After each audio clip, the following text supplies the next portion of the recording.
Ba, Mungu akubariki. Thank you. Asante sana Deputy Gio, tunaweza kuketi tafadhali. Thank you so much, to God be the glory. Asante sana.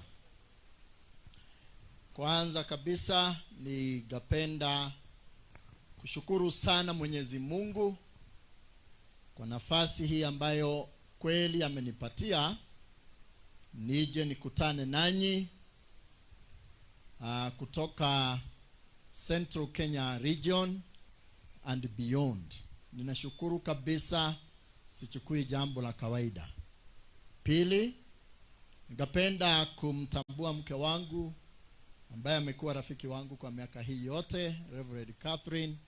Apunge mkono. Asante sana mama na rafiki yangu, Mungu akubariki sana. Bwana Yesu asifiwe.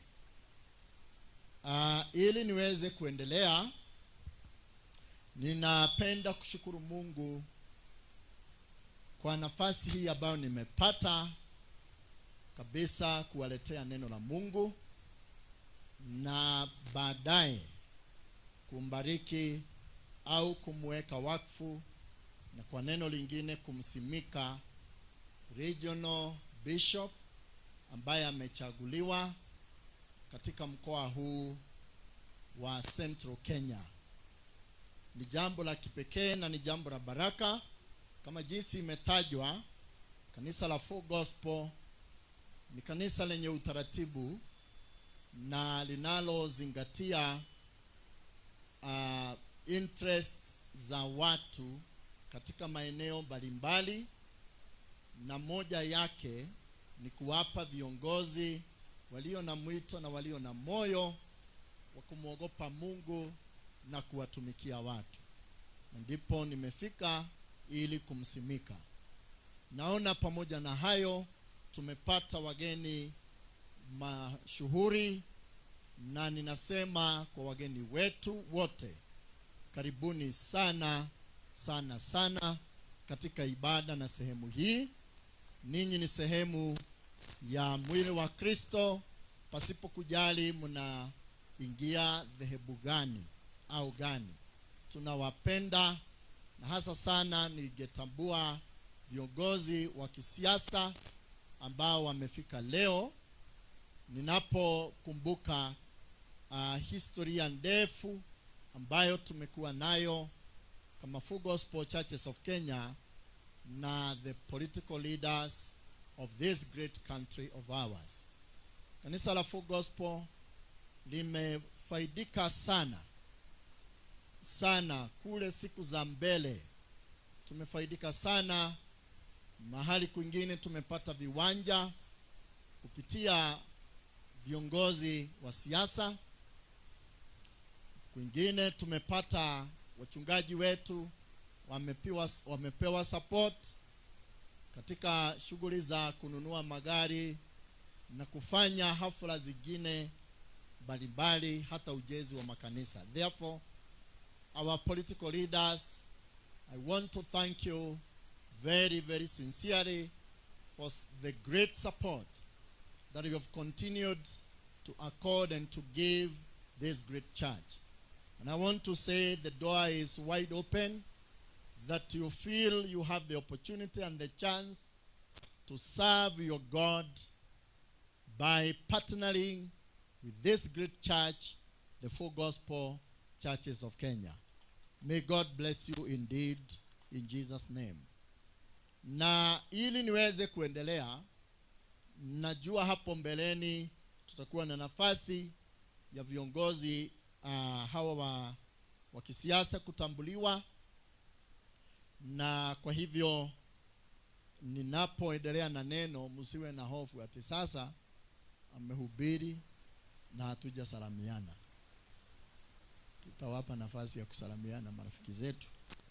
Naona hata leo hafla hii tumekuwa na wageni mashuhuri sana, na mmoja wake akiwa the second deputy president of the Republic of Kenya ametutembelea. Asante sana rafiki yangu Rigiji Thank you for coming, and the entire team. May God bless you, and may you find peace as you sit and listen to the message of the word of God today. Bwana Yesu asifiwe sana. Kufika kwangu hapa, mada yake au subject yake ni kumbariki na kumtia mafuta askofu ambaye amechaguliwa ili achukue hatamu ya uongozi, kutoka ambaye amekuwepo. Bishop George Gathari ni mtu wa kipekee sana na ni mtumishi aliye na mambo matano ya kipekee sana, na ningependa kusema tu kwa haraka, pengine wewe haujamjua. Jambo la kwanza, Bishop George Gathari is a man of great wisdom. Ni mtu aliye na hekima sana, na hii si kwamba ninaongezea, ukweli ndivyo ulivyo, na huwa tunasema ukweli usemwe. So Askofu George Gathari, ukitaka kujua hii wisdom ambayo Mungu amempatia, usiwe wa haraka kuingia na kutoka, lakini chukua muda, ukae naye, umtazame, umsikilize. Central Kenya region, Mungu amewanufaisha sana ya kwamba mnapata kiongozi ambaye ana hekima ya kiungu ya kuwaongoza kwa muda huo ambao uko hapo mbele. Na ninaona Askofu Gathari kabisa ataendesha region hii to the next level ambapo Askofu Kabiru aliacha, because he is a man with a unique kind of wisdom. The second issue I want to talk about is that Bishop Gathari is a leader full of humility. Mtu ambaye ni mnyenyekevu.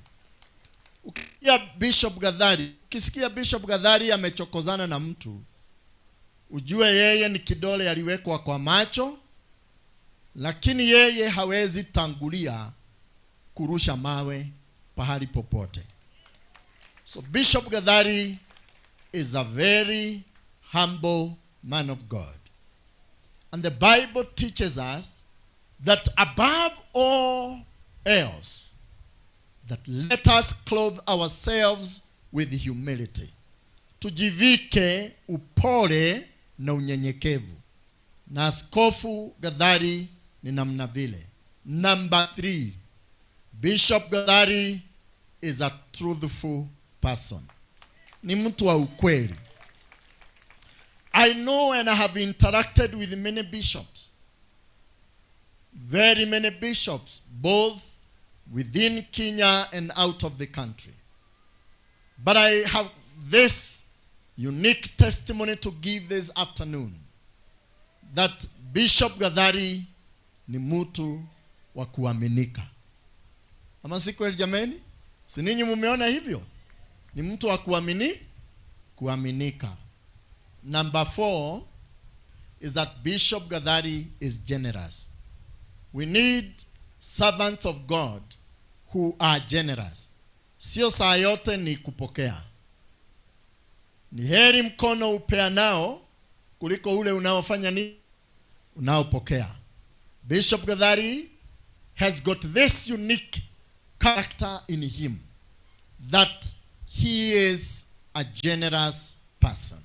Mtu mkarimu ambaye anaweza kupeana vitu vyote alivyo navyo. Heri yeye sasa aende akajikakamue. Na huyu kijana yake, huyu mtoto wake, mzee wake wa kwanza Mwangi ameiga tabia hiyo.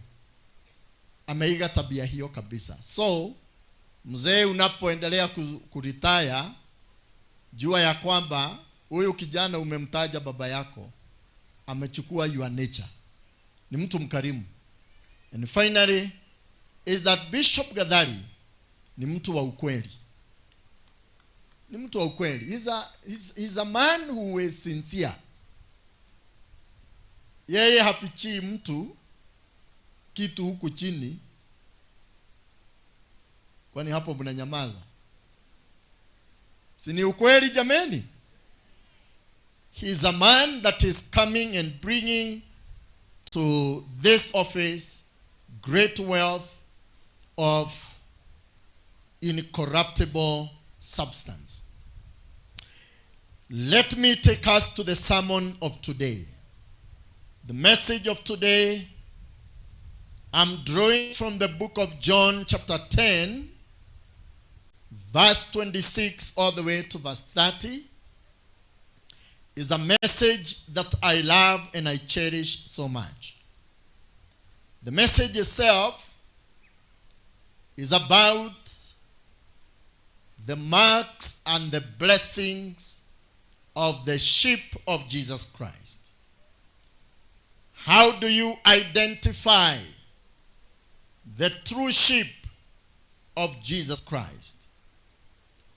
Because I need to say right from the onset that we have so many kinds of sheep in this fold. For example, we have the lost sheep. We also have the weak sheep and many other kinds of sheep that have been mentioned in the Bible. Today, I want to talk about the marks and the blessing of the true sheep of Jesus Christ. Amen. Let us read from the book of John chapter 10 and verse 26. The book of John chapter 10 and verse 26.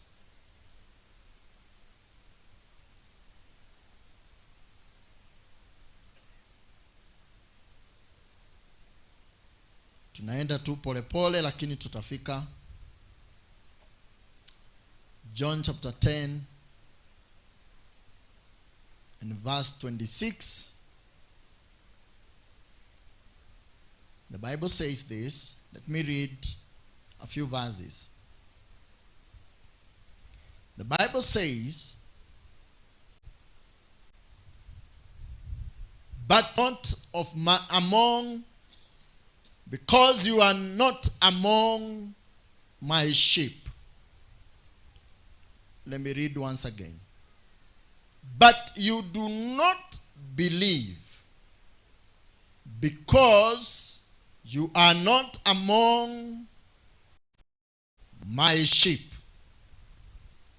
Verse 27. My sheep hear my voice, and I know them, and they follow me. My sheep hear my voice, and I know them, and they follow me. I give them eternal life, and they will never perish, and no one will snatch them out of my hand. Verse 29. My Father, who has given them to me, is greater than all, and no one is able to snatch them out of the Father's hand. This is powerful. Let me bring it again. That my Father, who has given them to me, is greater than all, and no one is able, no matter how much they try or what strategy they use, no one is able to snatch them out of the Father's hand. In verse 30, I and the Father, Jesus Christ, has got sheep that he himself, he has elected or given an opportunity and a chance to be elected, to become members of the fold. And there are several things that he has spoken, or he has spoken concerning this sheep. Number one, he says that I know my sheep. Ninajua kondoo zangu. Tunaweza kuwa tuko kondoo za aina mbalimbali. Kondoo nyingi zimejaa ulimwengu mzima, na hakuna yule asiyejiitanisha na Mungu. Hakuna yule hataki msaada wa kiungu au msaada wa Mungu katika maisha yale anayoishi, pasipo kujalisha ni maisha aina gani. Mtu mmoja nilisoma katika kitabu mahali fulani, akasema ya kwamba, ama akieleza, na huyu tunamjua, aliitwa John Kiriamete. Nilisoma kitabu chake ambacho alizungumza mambo yake akiwa katika dhambi na maisha ile ya upande ule mwingine. Na kitu moja alisema ni kwamba kabla hajaenda kushambulia, yeye na genge lake walikuwa wanaomba.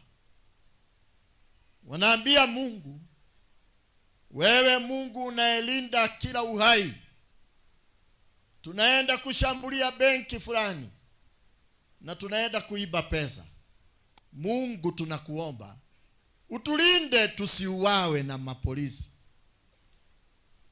Walikuwa naomba obila namna hiyo. Kwa hivyo, kama maombi ingekuwa ndiyo qualification, kila mtu dunia hii angekuwa mwanakondoo wa zizi la Mungu. Kiriamete akiwa ndani wakati ule. Lakini kuna mambo yanayotofautisha kondoo hizi, kondoo wa zizi la Kristo. Na la kwanza ni kwamba ingawa watu wote wanapenda kuitanishwa na Mungu, lakini yeye Mungu anajua kondoo zilizo zake. Sio kila kondoo unaona ate kwa sababu inasema unasema hii ni ya Mungu. Anasema kwa maandiko hayo mbali tumesoma, kondoo zangu ninazijua. I know my sheep. Bwana asifiwe sana. I know my sheep. And we can say that the world we live in today is so complex. Dunia hii tunaishi leo ina maajabu mengi sana. Kuna mambo mengi yanayotendeka, mengi sana, na zaidi sana mengine yake yanatendeka kwa jina la kwamba mtu huyu ameokoka na ni wa kanisa. Lakini jambo ambalo ni la muhimu sana ni, je, wewe unasema unamjua Mungu? Mungu anakujua? Kwa sababu ni rahisi sana kukiri na kuweka claim ya kwamba mimi ninamjua Mungu, hata ninajua kufanya ishara ya rozari, Ninaomba safari 3 kwa siku. Hakuna siku siendi kanisa. Ninatoa zaka na sadaka. Ninasaidia maskini na wasiojiweza.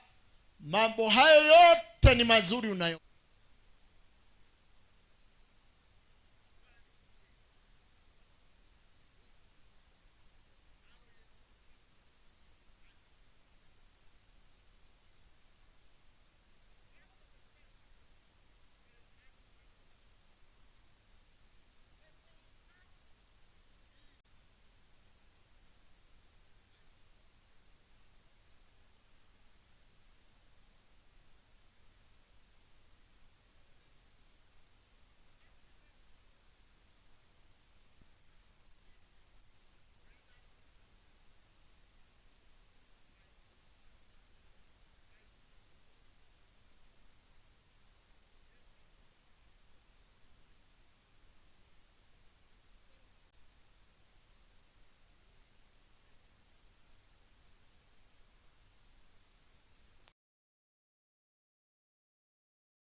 Exodus 33 and verse 17.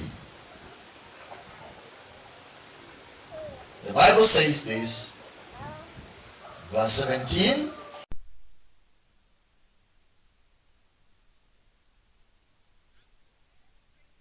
Says, this very thing that you have spoken, I will do it. For you have found favor in my sight.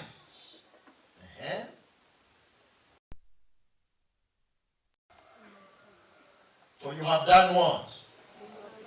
You have found favor in my sight. But very important is this. God is testifying and saying, and I know you by your name. Sio tu kujiita wewe ni mtu wa kanisa, lakini swali kubwa ufikirie alasiri ya leo tukiwa kwa hii sherehe. Anajua jina lako. Unajulikana wapi? Kando na kujulikana kijiji yenu, kando na kujulikana kwa hiyo kanisa unaendaga, lakini je, unajulikana mbinguni ama haujulikani?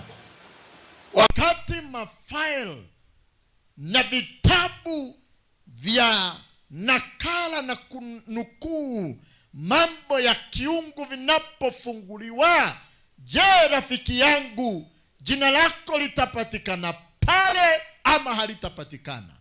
Mungu mwenyewe anamwambia Musa ya kwamba ninakujua kwa jina lako. Usitafute sana kujulikana na watu, kwa sababu watu wanaweza kugeuka asubuhi moja. Nasikiaga watu wakisema watu wanaweza kukuacha kwa mataa. Sijui ni mataa gani, lakini wanaweza kukuacha kwa mataa. Bali yeye aliyejulikana na Mungu, hata akiachwa kwa mataa na watu, mtu huyo bado atakuwa wa maana.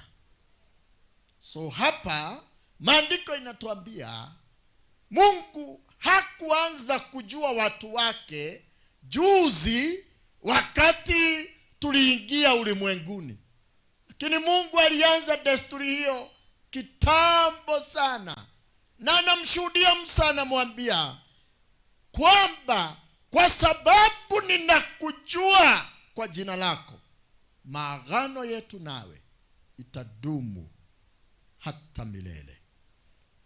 Ndugu zangu na wapendwa mliokongamana leo, ukweli ni kwamba mumekuja sababu mumesikia sifa mzuri ya mtu anaitwa Bishop George Gathari, na wengine mtamjua leo kuendelea.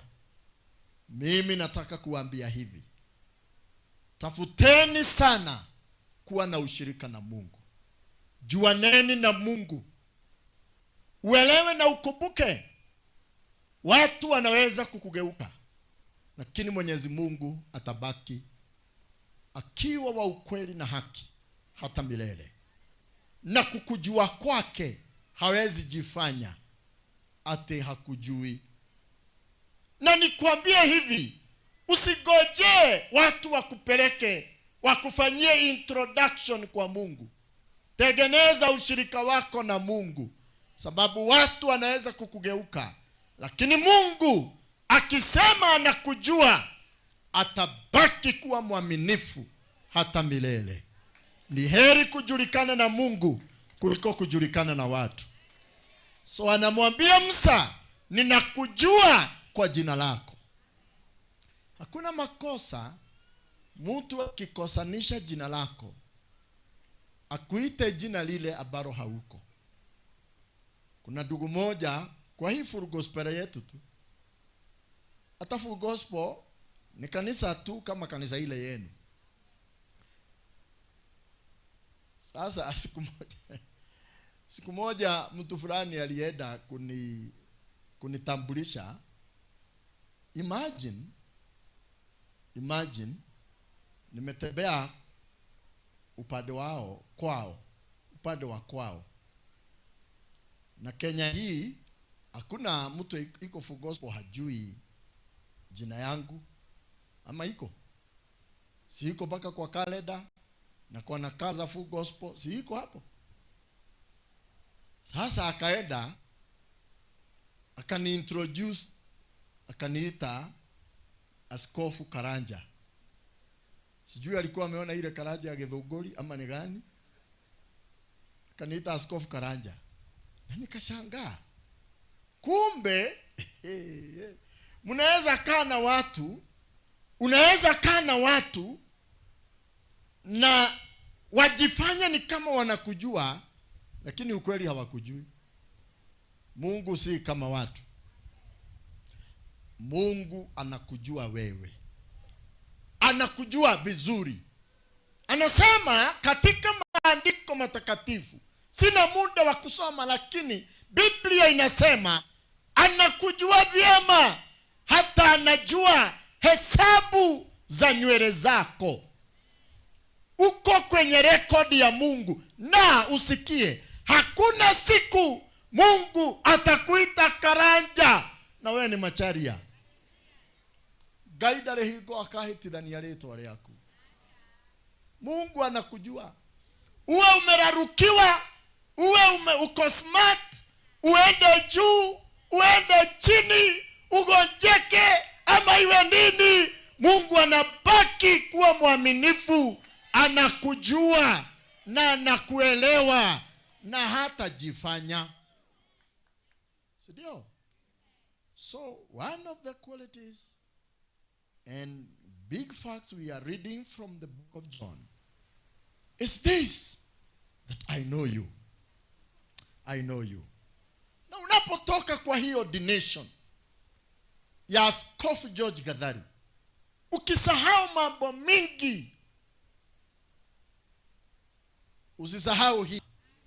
Na unaweza enda ukiimba wimbo tulikuwa tunaimba zamani. Wanijua vyema Bwana, wanijua vyema Bwana, wanijua vyema Bwana, niko mbele zako gaini yako we. Wacha watu washughulike na ile mambo yote wanashughulika naye, na wacha watu wapange ile mambo wanayopanga, kwa sababu watu kupanga mambo mengi. Hata iko wanakusalamia na smile, za hiyo ametoka mkutano ya kupanga mambo, ni kukuja amekuja kuconfirm kama bado huko, ni kukuja amekuja confirm na anakusalamia vizuri. Na hata pengine unampatia kifua, anasikia uzito ya hiyo kifua. Wewe usijali, wachana na yeye, afanye analotaka, atende aliyopanga. Lakini jambo hili moja hawezi badilisha, kwamba Mungu anakujua. Na kwa sababu Mungu anakujua, nikwambie hivi, na uniruhusu niseme kwa lugha ya mama, todo gaini yako we dokora. Kwa sababu Mungu anakujua, hautapotea. Jipe moyo na ukae kwa Mungu na ushikamane na Mungu na utie bidii kwa ile kazi Mungu amekupatia. Anakujua vyema. Haleluya.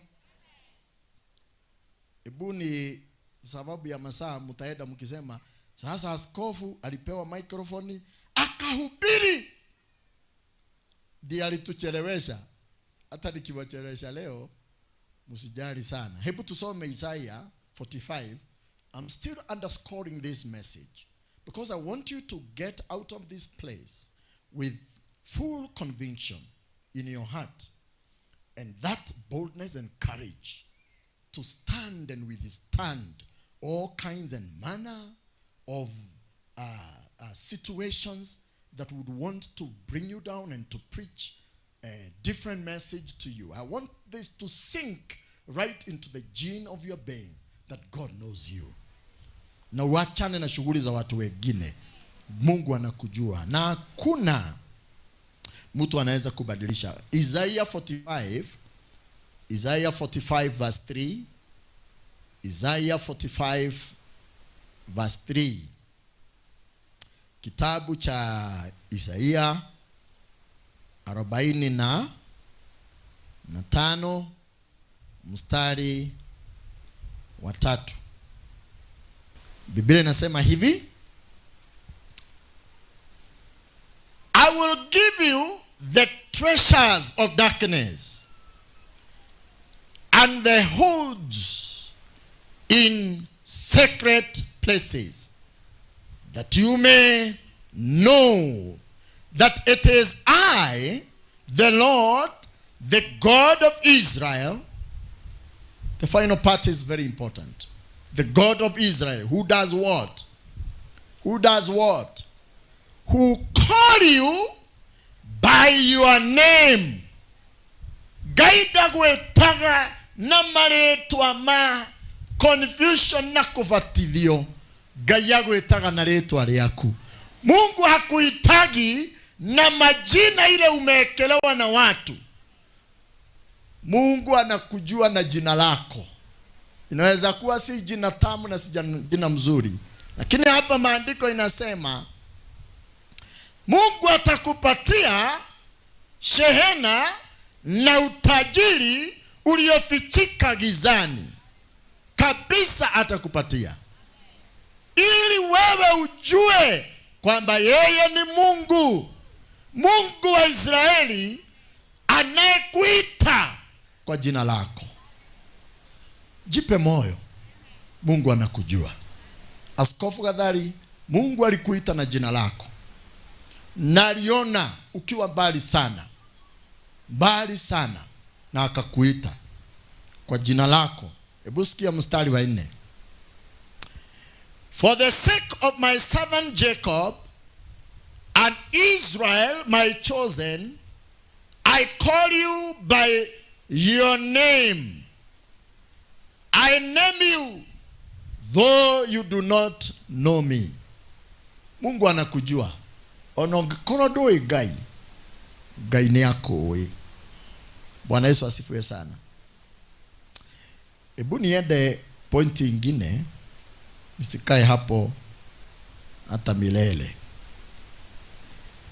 Nikwambie ushawishike moyoni mwako. Mungu anakujua. Mungu anakujua na hautapotea. Watu wanaweza kukusahau, wanaweza panga mambo mengi, na wanaweza fikiri wamekutupa kwenye kaburi la sahau. Wanaweza kuwa ni majirani, wanaweza kuwa ni marafiki, wanaweza kuwa ni watu tunaenda kanisa pamoja na wao. Lakini ukweli wa mambo ni huyu. Maandiko inasema Mungu kabisa anakujua. Don't forget, the message is this: that Jesus knows his sheep. Yesu anajua kondoo zake. Niangalilie mwenzako umwambie Mungu anakujua. Ujipe moyo, Mungu anafanya nini? Gaini yako wewe. Wewe wacha mambo mengi. Wacha kukimbia hapa na pale ukijiuliza maswali mengi. Jibiwa leo. Mungu anakujua. Wacha kusubua watu. Mungu anakujua. Wacha kutafuta brokers. Watu wanaoitwa the introducers. Me, I don't look for those. Na sisemi wanafanya kazi baya. Si kazi ni kazi. Kuna watu expert wa kuintroduce watu. Siku moja kuna mtu mmoja huko kwetu Nakuru. Nakumbuka mimi sikuwa nimeenda huko State House, na wakati huo President Kibaki ndiye alikuwa rais, the late president. Na huyu jamaa kutoka Nakuru, mtu tu wa kawaida sana. Tukiwa katika shughuli za mapasta huko akaniambia, na unataka unasikia ndani yako unaweza taka kwenda State House. Nikasikia ni kama sijasikia vizuri, nikamuuliza, "Ti unasema nini?" Niambia, "Sasa nakuuliza, unasikia kama unaweza taka kwenda State House?" Nikamwambia, "Sasa hata wewe State House nani anaweza kataa?" Kwa sababu nilikuwa ninasikia sifa kwamba watu wakienda State House hawatokagi hivyo.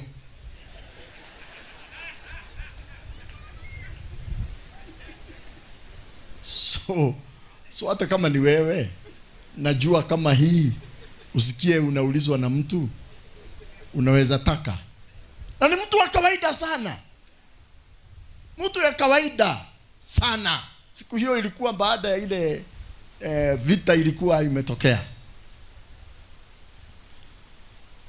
Na sasa nikamwambia, naweza taka. Kaniambia, "Basi sasa next week ukae tayari. Na uniandikie namba yako ya kipande na namba ya simu." Ukweli hata nikaogopa kumpa namba ya kipande, sababu unajua mtu usiyeamini hata ananiambia mambo ya State House, mtu kama huyu. Akaniambia, "Sasa ukae tayari." Siku moja nikiwa nyumbani, mama akinipa chakula, nikasikia simu. Nikachukua, "Hello, mchungaji." Nasema, "Uko tayari? Kesho kutwa ndio tunaenda State House." Nikamuuliza, "Kufanya nini?" Akaniambia, "Si ile kitu nilikwambia." Ile kitu nilikwambia. Akaniambia, "Sasa nataka habari yako ya kipande. Unajua niliona ni kama ile ulinipatia." Nikamuuliza, "Are you serious?" Akaniambia, "Yeah." Haya, nikampa. Kweli kabisa. Akaniambia, "Tutatoka Nakuru saa 9. Saa 9 asubuhi tuelekee Nairobi." Hey. Na tutaenda na gari yako, sababu unajua siku hiyo nilikuwa na gari mzuri, safi, Toyota safi, iliyokuwa modern, mzuri sana, maridadi. Sasa akaniambia yeye na wengine nitawabeba. Sasa nikavaa haraka, mama akanitayarisha, nikatoka. Nikaelekea Nairobi. Nikawachukua mahali tulikuwa tunachukuana, na kweli akaniconnect.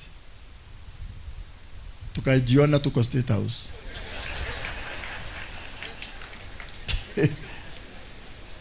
Kola ndio huyu Kibaki president.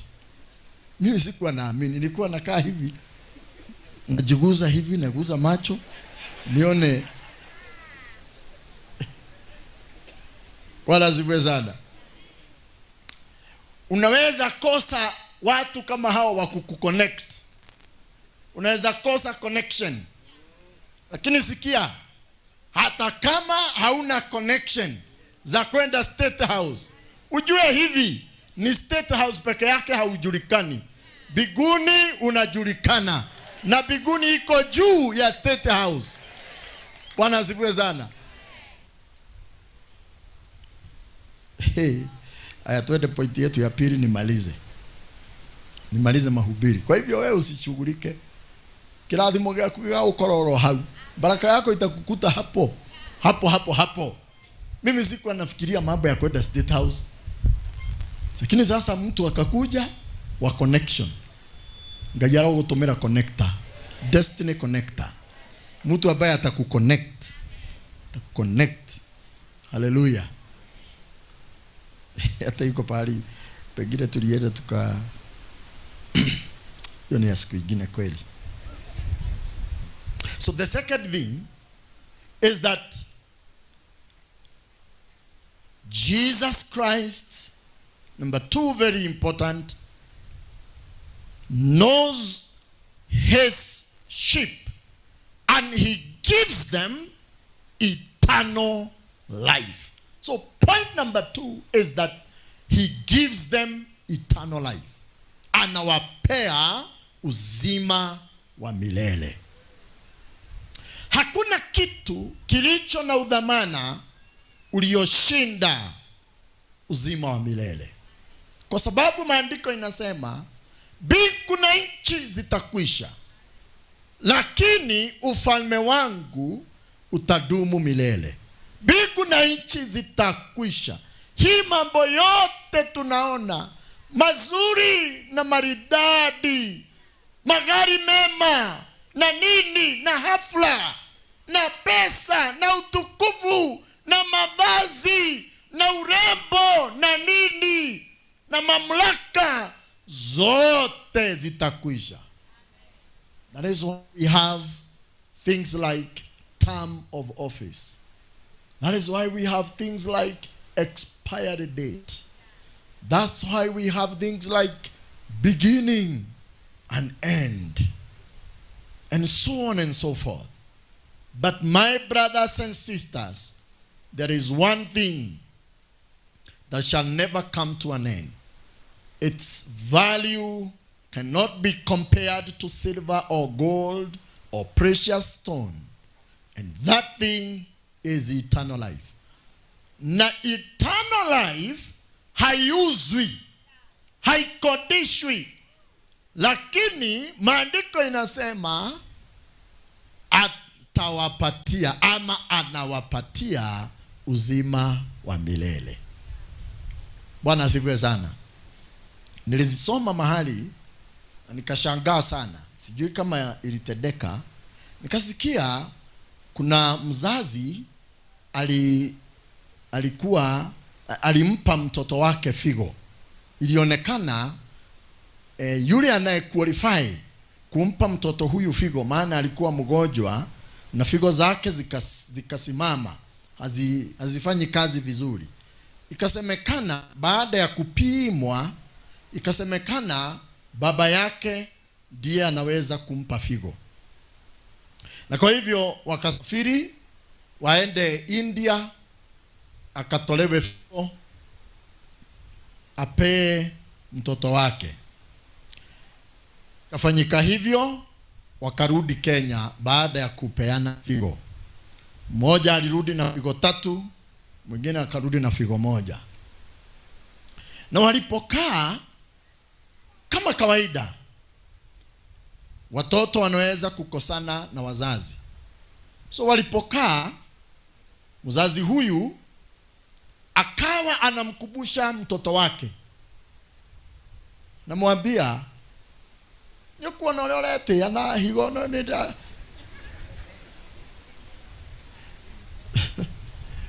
nani anamwambia, unaona vile wewe unalinga na ukijua vizuri nimekuongezea figo, wewe uko na 3, mimi niko na 1, na hii maringo umejaa naye, kwa sababu hautolewi ati inatupwa.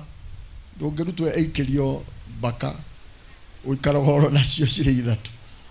Sasa baka kijana akafika mahali akamwambia baba, kuliko tusubuane, kila mara unanisubua na kuniwekea masharti, na kila mwezi unataraji nikurushie kitu bila kujali nimefauluje. Sasa mimi ningeona mzuri turudi India nikurudishie hii kitu yako, hii figo yako, ndio uniwache. Watu ni wale wale. Watu ni wale wale. Wanaweza kukurukia katikati. Na hii ni ukweli. Usimwamini mtu, binadamu ya dunia hii 100%. Bakishaga kitu. Bakishaga ki?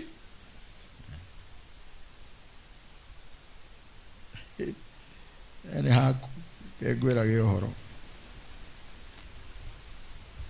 Lakini mmoja anastahili kuaminika. Naye ni Mungu wetu Yesu Kristo. Anatuambia hivi, mimi nimekuja ulimwenguni na nimetoa uhai wangu ili nyote mtakaye niamini musife, bali muwe na uzima na muwe nao teletele. So tuambia katika neno lake ya kwamba sio tu kutujua, lakini anatupatia uzima wa milele. Uzima wa milele. Hebu nisome andiko lingine katika kitabu cha Zaburi sura ya 103, Psalms 103 verse 12. Psalms 103 verse 12. I want to read from there. Tusikie kidogo kisha nimalize. I think my time has really ran out, and thank you for being patient with me. 103 verse 12. The Bible says this: as far as the east is from the west, so far does he remove our transgressions from us. Yani anasema kama vile mashariki ilivyo mbali na magharibi, hivyo ndivyo ametuondolea dhambi na makosa na malawama yetu. Ninasema hivi ninapomalizia kwamba Mungu hajatupatia uzima wa milele na condition, bali ametupatia uzima wa milele jinsi tulivyo, na ametutenganisha, ametuondolea chochote ambacho kingefanya tusiwe warithi wa uzima huo wa milele. Kwamba dhambi zetu zimeondolewa mbali. Dhambi zetu zimeondolewa mbali. Bwana asifiwe sana. Kuna watu ambao hawajui kusamehe, na kuna wengine wanajua kusamehe.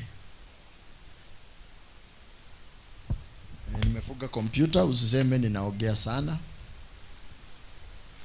maana hata ninataka uwe umebarikiwa na hiyo neno nimehubiri. Kuna watu ambao kwao kusamehe ni rahisi, lakini kusahau ni gumu. Mungu wetu alitusamehe, na alipotusamehe ili asikumbuke, aliondoa dhambi zetu na makosa na maovu yetu, akaipeleka mbali hivi kwamba hatuwezi tena kuonekana katika kivuli cha ile mambo tulikuwa tunafanya. Bwana asifiwe sana. Akatupa uzima wa milele, ambao uzima huo hauna dhambi tulizotenda zamani. Ni vyema ukimsamehe mtu usamehe na usahau. Ningependa uniulizie jirani yako kidogo tu. Muulize, ni mambo gani unakumbuka uliyofanywa baya mpaka leo? Mpaka leo? Ni gani? Hii maleo lilikana ginyo umuthi. Ile haikushagi kwa moyo. Mungu anasema we need to forgive one another. Bwana asifiwe sana. Praise the Lord. Najua kuna wale wanaosema mimi nitakusamehe, hii yote nitakusamehe, lakini sitasahau hii maya to tugatigithania na iguru. Yaani hii tutatenganishwa na mbingu. Yesu alikusamehe, akakupa uzima wa milele, na akaweka mbali nawe history ya ile mambo ulifanya. Ukitaka kupona, kuwa mtu wa kusamehe na kusahau. Sisemi urudishe kidole mahali uliumiwa. Umenya ndiro igocokie kala haria wekete atia arumiro. No ndirakwira atiriri, utuike mundu wa kurekanira, uwe mtu wa kusamehe, kwa sababu usifikiri hata wewe ni mzuri. Hata wewe si mtu ya jeki moja. Kuna mambo mengi ambayo kabisa kitabu ya biguni ikifunguliwa hivi, wala ni arogosho tajoriri ole murigaithie nake atiri, we ifungulia matu-ini ringi hingurwo ri, unaweza kuwa wapi? Yani kitabu ya mbingu ikifunguliwa hivi. Tujifunze kusamehe jameni. Bwana asifiwe sana.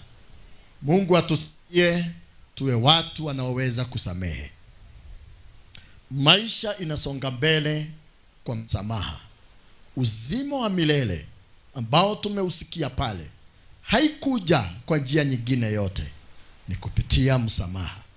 It's by way of being forgiven that we received eternal life. And today we live because we have been forgiven. Let us also forgive others. Uponyaji wa kweli wa ndani unatoka kupitia msamaha. Hata nchi yetu, niseme nchi yetu hii ya Kenya, maana kumekuwa na mambo mengi sana, majeraha mengi, kufanyiana uhiana, kujeruhiana, kufitiniana, kuibiana, kudanganyana. Mambo hayo yamekuwako usiku na mchana. Lakini uponyaji wetu utapatikana katika neno hili moja: tusameheane. Bwana asifiwe sana.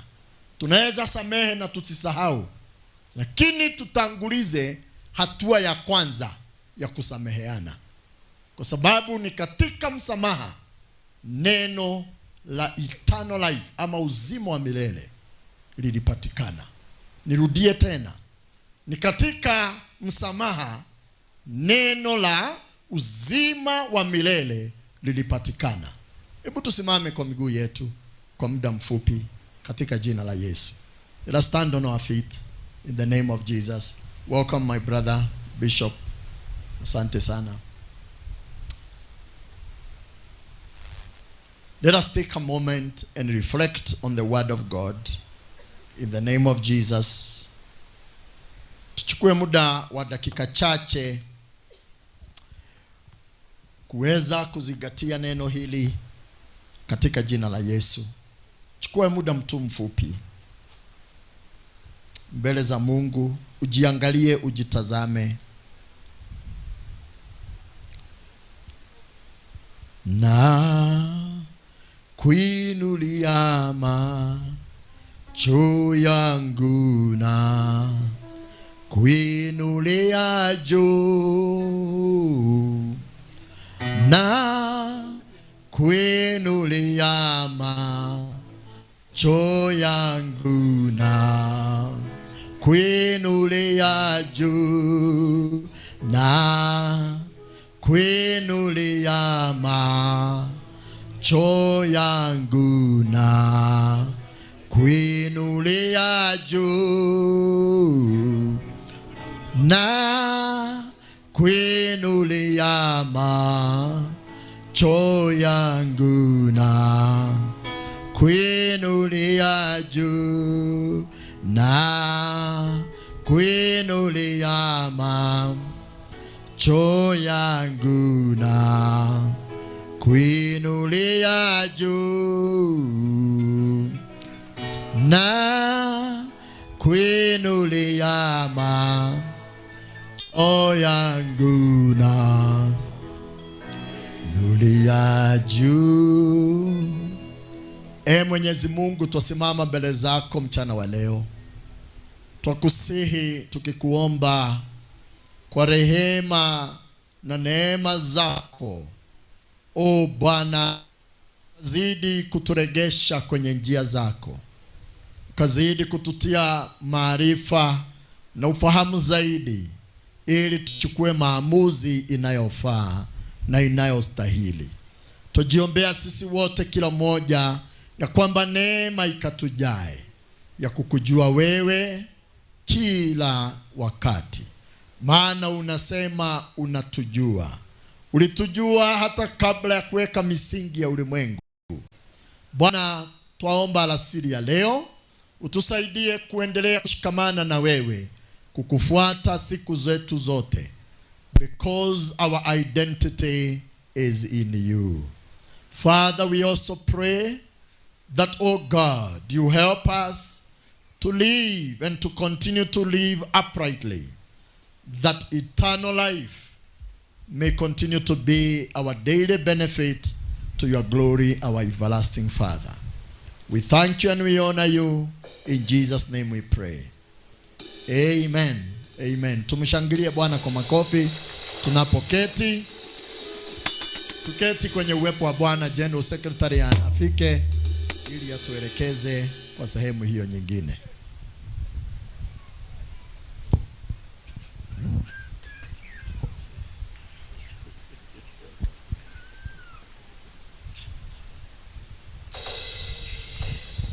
We can do a better hand clap to the Lord for that great and wonderful message.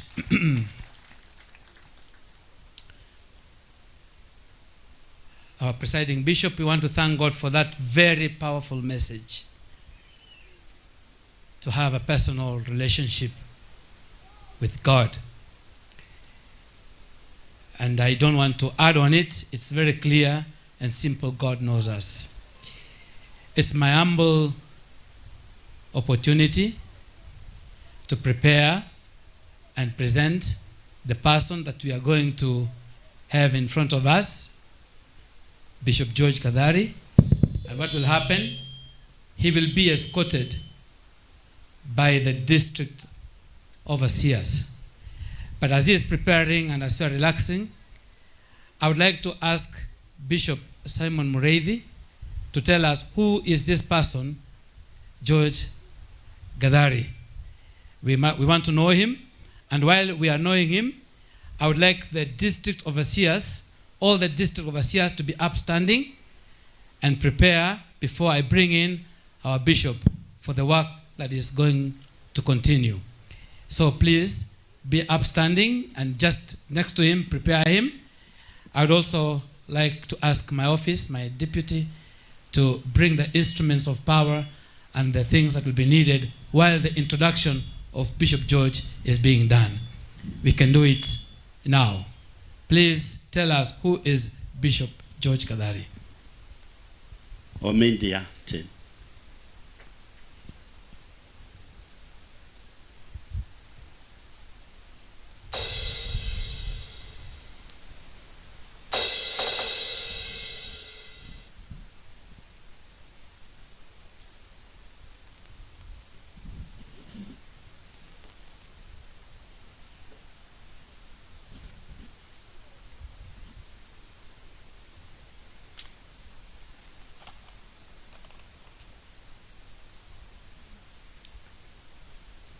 Is it missing?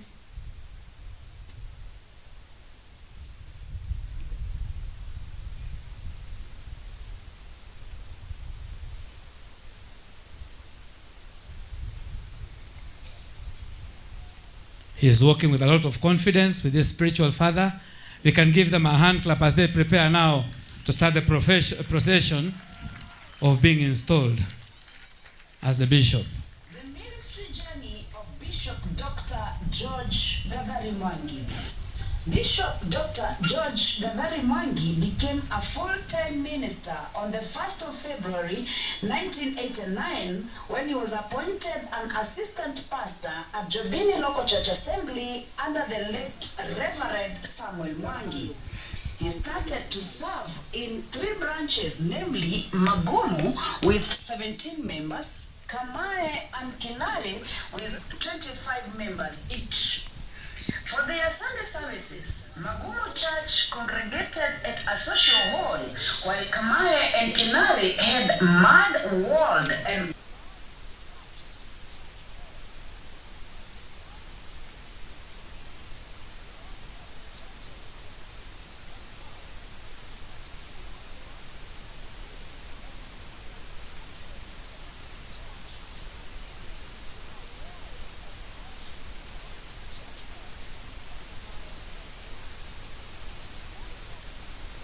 whereby Magumu Church birthed Mutonyora, Flyover and Matches branches. Kinare Church birthed Ngumo, Kagongo and Tirika branches.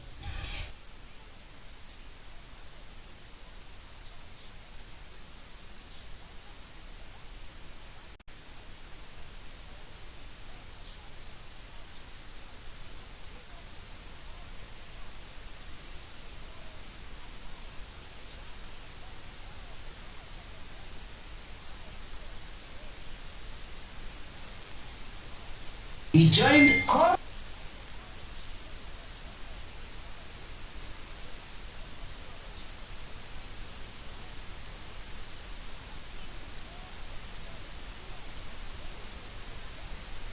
appointed the senior pastor Magumu NEC members. In the year 2000, NEC members. Reverend Peter Karevi Moshiri carved Mukeo LCA. He served there for 5 years until 20th of February 2005 when he was transferred to Olkalao Local Church Assembly, finding 15 branches and 3 pastors. They opened 5 more branches. He proposed to carve the LCA's 20 branches into 2, which he did in 2010, birthing Rorie LCA under Reverend Hosea Wahinya. He continued with Olkolao LCA, opening 3 more branches. He carved his LCA again, birthing Mathathi You can start marching. which was comprised of 6 branches and led by Reverend Rufus Masharia. In 2009, Bishop Dr. Charles Kabiru carved South Nyandarua District, whereby the Central Nyandarua District, which comprised of Olkalao, Malewa, Wanjohi, Karunga, and Geta Local Church Assemblies, was born. Bishop George Gathari was appointed the overseer of the new district. It grew and bore more 6 local church assemblies, namely Demi, Rorie, Mawingu, Ndonyo, Mathathi, and Emmanuel.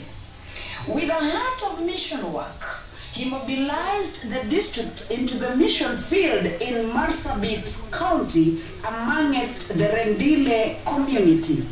The mission work bore fruits, enabling the planting of Kor and Bala branches where missionaries Naomi Amio and Simon Loome serve.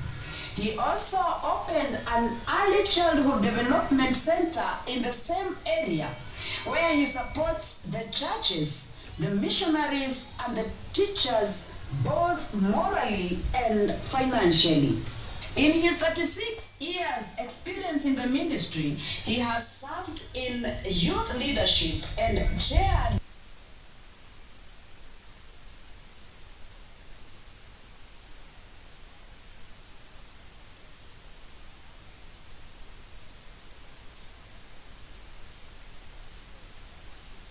as well. On the 31st October 2021, Bishop David Masharia as a special National Executive Council member.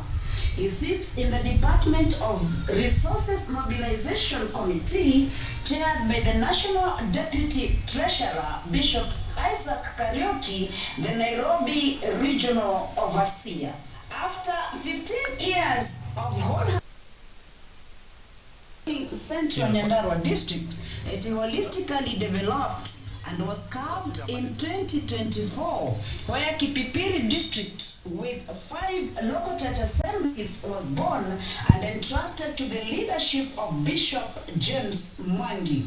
The rest of the 6 local church assemblies remained under the leadership of Bishop John Gashuhi. In the year 2024, Bishop Central Kenya Regional Overseer, following the retirement of Bishop Dr. Charles Kabiru. All this have been possible through the unwavering support of his beloved wife, Reverend Judy Gadari. Bishop Dr. George Gadari Mwangi is a loving husband, a responsible father, a humble God's servant, and a selfless leader worth emulation. Crowning it all, as the Bible instructs in the book of 1 Samuel chapter 16, arise, anoint him, for this is the one. We can appreciate that one now. And as I call upon you now, Bishop George Gadari, arise to be anointed and be escorted by your district overseers through the NEC members and to be escorted here. Please, your opportunity now.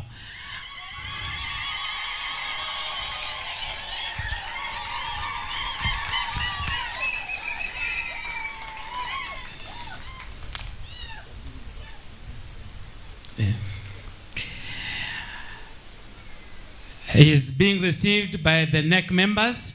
So the district overseers, you are now saying goodbye to George Gadari from the position of district overseer, as he is officially becoming the regional overseer, Central Kenya, as he comes for his installation.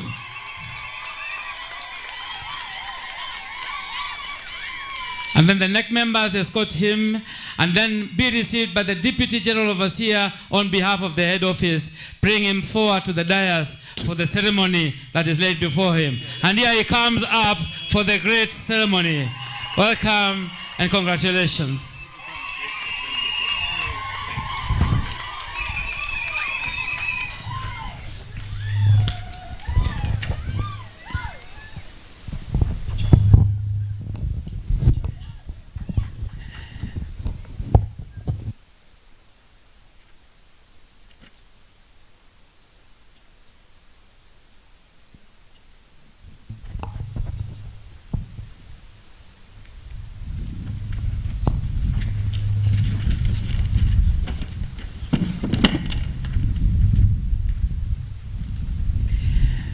And as we begin this, Bishop George Gadari, I wanted to pledge to the General Overseer that you have accepted.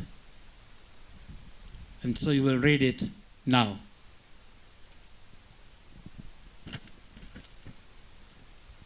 The pledge of the Legion Overseer.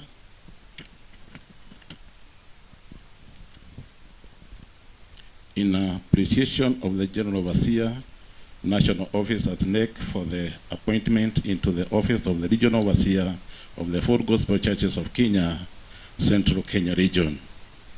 I pledge before God that I will dedicate myself wholeheartedly to ensure and to feed, lead, and protect the Church of God, the Word of God, and the 4 Gospel Churches of Kenya, constitutional to ensure and to reach the unleashed with the gospel at home and abroad, and to attend the duties that pertain to the office of the Regional Overseer of the 4 Gospel Churches of Kenya, Central Kenya Region, in accordance with the Word of God. I'm ready to take this responsibility of this office. I pledge to serve God with all my heart, So help me God.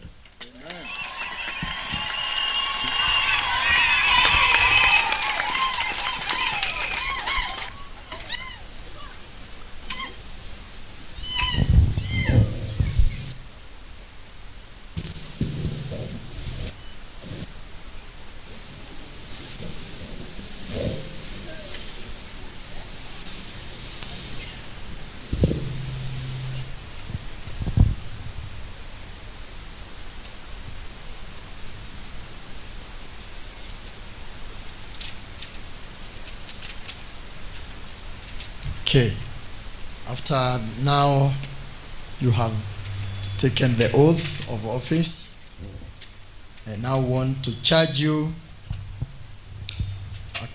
in accordance to the Constitution of the Four Gospel Churches of Kenya, and I want to ask that all of us be upstanding in honor of this particular ceremony.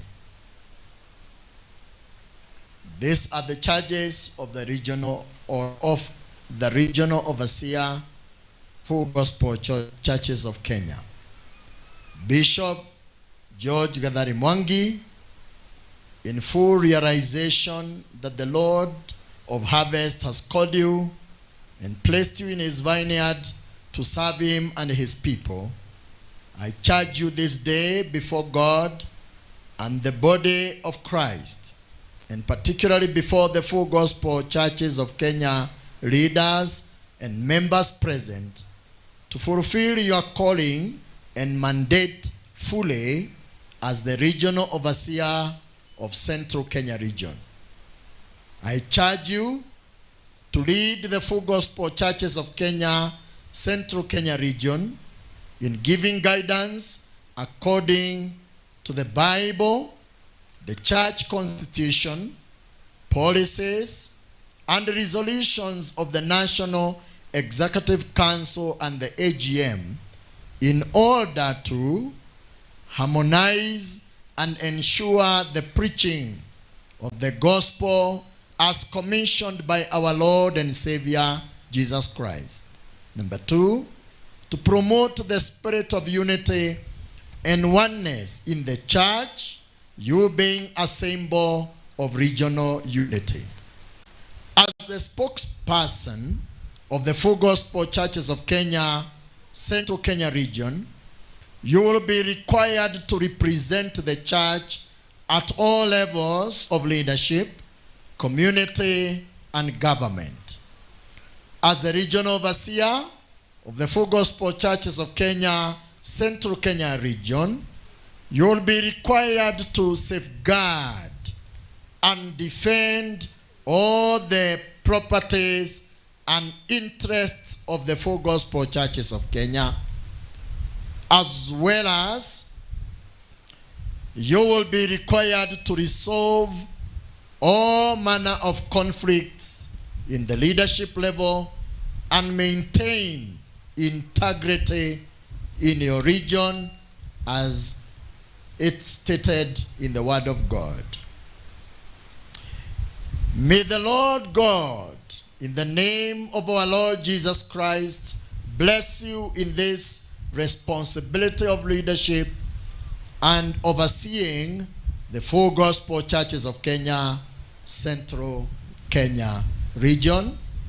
I do charge you as the Bishop of the Four Gospel Churches of Kenya, the General Overseer, and that is myself, Bishop David Macharia. Amen. I so charge you. Amen. Yes. We are going to append our signature here so that we give you the charge as well. Wamwendea Yesu kwa kusafiwa na kuoshwa kwa damu ya kondoo, je, neema yake yatumwagiwa, umeoshwa kwa damu ya kondoo, kuoshwa kwa damu itutakasayo ya kondoo, iwe safi nguo nyeupe mno, tumeoshwa kwa damu ya kondoo. Oh, kuoshwa kwa damu itutakasayo ya kondoo, iwe safi nguo nyeupe mno, tumeoshwa kwa damu ya kondoo. Now, I want to ask this question to your beloved wife. Na ningeomba wana neki mtapanda hapa juu.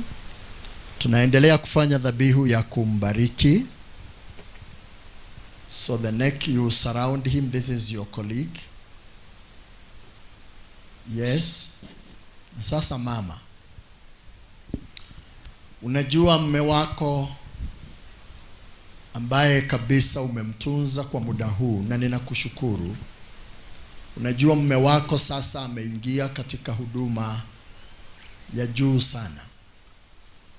Inawezekana ya kwamba kabisa tukipiga kura, kwa sababu uongozi wa juu unapigiwa kura, achaguliwe kuwa general overseer. Kwa hivyo mume wako amepanda ofisi ya juu sana. Na je, nakuuliza swali hili kabla sijaenda kumbariki na kummwagia mafuta. Je, waelewa kazi ambayo mume wako anaingia leo? Ikiwa unaelewa utasema ndio, na ikiwa una mashaka utasema nahitaji maelezo. Basi mama, je, unaelewa? Asante sana, tumpigie makofi. Amesema ninaelewa. Na ya pili, je, wewe ni tayari kumpeana mume wako ili aende kumtumikia Mungu? Wakati mwingine atafika amechoka kuliko vile unazoea. Wakati mwingine atafika akiwa na furaha nyingi kuliko vile umezoea. Na wakati mwingine utaona amebebeshwa mambo mengi, na watu maaskofu wamekuja kumtafuta hadi nyumbani.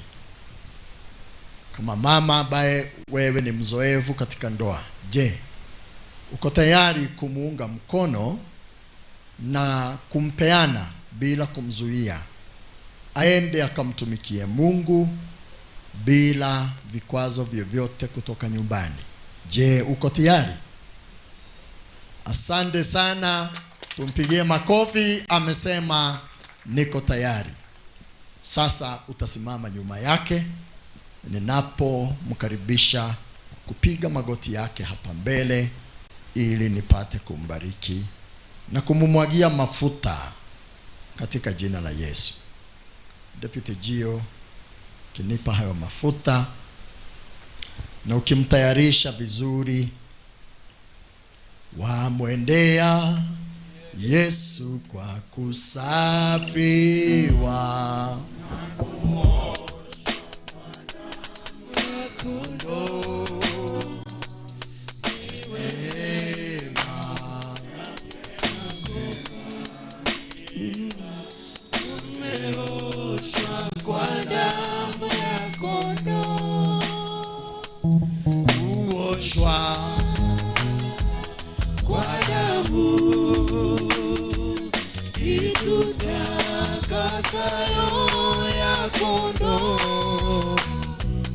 iwe safi nguo nyeupe mno, tumeoshwa kwa damu ya kondoo. Asante. Basi kwa neema ya Bwana Mungu wetu ambaye anawaita wanadamu wadhaifu na kuwapa nguvu wakawa hodari na watumishi wa kipekee, Bwana, nasimama mbele zako nikikuogopa na nikinyenyekea sana. Bwana, nikimbariki na kumweka wakfu huyu mtumishi wako. Ninambariki leo na kumwombea afya ya mwili, ya mawazo, ya nia na ya rohoni. O Bwana, neema yako itusaidiayo na kutuokoa ikambariki na kumsaidia na kumjaa ndugu yetu Askofu George Gathari. Ukamweke Bwana nguvu na hekima na maarifa yasiyo ya kawaida katika ofisi hii mpya ya mwangalizi msimamizi na kiongozi kinara wa mkoa huu wa Central Kenya. Ewe Jehova, ninakuomba uwepo wako ukashuke sasa hivi na nguvu zako zinazo tetemesha misingi ya dunia na ulimwengu wa rohoni na hata wa asili ikashuke sasa hivi kwa jina la Yesu. Ukamjae ewe Bwana, ukamteue na kumtenga. O Bwana, ukamjaze na kumuongoza katika wadhifa na kazi mpya kwa jina la Yesu. Ukamuondolee mabaya na maovu yote na mitego ya mwovu shetani. Ukamtenge na mabaya ya giza ewe Jehova. Ukamuimarisha mtakatifu. O Bwana, mtumishi wako akapokee neema na kibali. Ninamuombea afya, ninamuombea kulindwa nawe, ninamuombea kibali, ninamuombea kuteuliwa. Ukaandamane pamoja naye, kusiwe jambo lolote ambalo litastahimili na kusimama mbele zake kumzuilia. Bwana, umsaidie, umshindanie, ukamvike nguvu na mamlaka na uweza mpya Jehova wa rohoni na asili, akayashinda majaribu na mitego ya mashetani na ulimwengu wa sasa uliojawa na giza. Bwana, ukamsaidie ndugu huyu katika uteuzi wake, akakubalike mbele zako, akapokee kukubalika hata kwa ulimwengu na dunia, lakini zaidi sana kanisani na miongoni mwa watakatifu. Baba yangu, ninamweka wakfu siku ya leo na kumpeana kwenye madhabahu. O Bwana, akakubalike na mwaga mafuta haya matakatifu. O Bwana, kwenye kichwa chake nikimteua na kumweka wakfu katika jina la Baba na Mwana na Roho Mtakatifu. Amina, amina, amina, amina. Amen. Amen. Orima yandaraba shekota yanderebozika yandaraba yanderebozerera rikota yanamae. In the name of Jesus. Rindaraba yantarabagande. Oh Jehovah, thank you for your power and your presence and the anointing of your servant. Oh Jehovah, that today you have raised a new servant, my God, my God, my God, a defender of the kingdom, a defender of the gospel. My Lord, my Father, I commit him to your hands, praying that Jehovah, oh God, a new level of anointing and consecration will continue to happen and to be witnessed in him. In the name of the Father, the Son, and the Holy Spirit. Amen. Amen. Amen.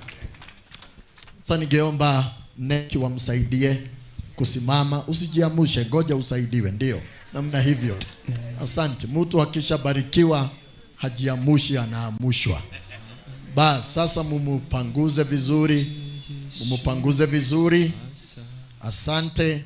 Na wengine ambao mnajiangalilia, tutasonga kando kidogo ili mumuone, mjiangalilie. Sasa ametiwa mafuta. Mtu akitiwa mafuta anakaaga namna gani? Anakaaga hivyo ambavyo mnaona. Mnamuona je? Haya basi sasa, hebu askofu geuka kule, hao watu wakuone pande ile, pande hiyo. Pande hiyo ndio unainua mkono hivyo. Ndio, geuka hivyo, geuka hivyo, geuka hivyo. Asante. Sasa ninataka kumvika mavazi ya kikuhani rasmi ili akubalike katika jina la Yesu. Basi na kuvika kola hii, kukuweka wakfu na kukutenga katika ofisi hiyo ambayo umeingia leo katika jina la Yesu Kristo. Mavazi haya ni ya umaridadi na pia kuonyeshana identity kwamba sasa sio ule uliyekuwepo. Hata mkufu, ninakuvika mkufu wa dhahabu ambao ni maridadi sana. Na sasa unaona amekuwa maridadi. Sijui unaonaje? Si amekuwa maridadi? Asante sana.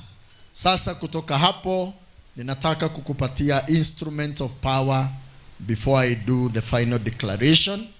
And the first instrument of power is the Bible, the living word of God.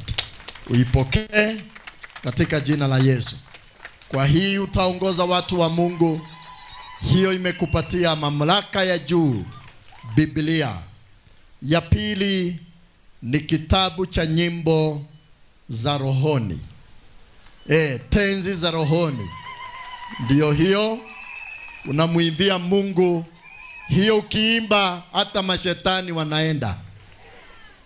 Kuimba tu wimbo moja, mashetani yanaenda. Na yale ambayo yatakataa kwenda kwa sababu ya wimbo, tumia sheria hii ya Full Gospel Churches of Kenya. Hii ni katiba nimekupatia na nikakupa mamlaka ya kuifanyisha kazi katika jina la Yesu. Vile vile nimekupatia kifunguo ya kuingia ofisi ya region as a regional overseer. Kifunguo ndio hiyo katika jina la Yesu.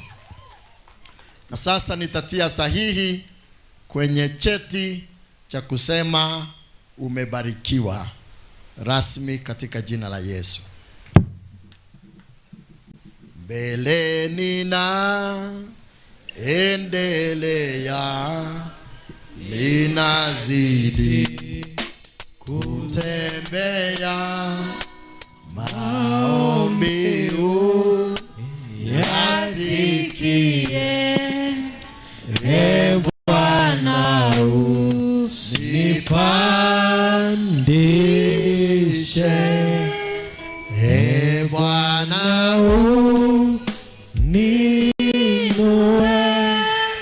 kwa imani nisimame, nipande milima yote, Bwana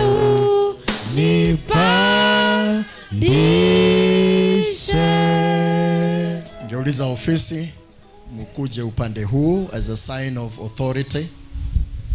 The office, all of you, so that he can step behind a bit, because now this signifies the regional bishops. Please, you can join that way. Tamsimame nyuma yake, regional bishop and then the neck, regional bishops and the neck. You can, some of you can stand there. This is very important, very very important. Sasa hivyo unaona tumesimama ni kwamba kutoka leo Bishop George Gathari kulingana na mujibu wa sheria amekuwa rasmi the regional overseer Central Kenya region, and I give you this certificate as a testament to that authority. Sasa una mamlaka ya kuongoza katika jina la Yesu. Unaweza kuinua juu watu waone.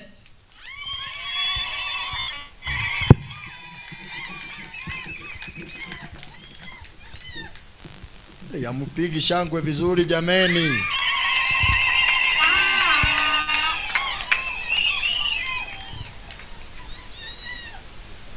Na hii unaweza kwenda uweke sasa kwa nyumba yako ama ofisi, is a copy of the same certificate testifying the very same thing in Jesus' name. Asante sana. Na sasa sote tukiangalia na kutazama, ndio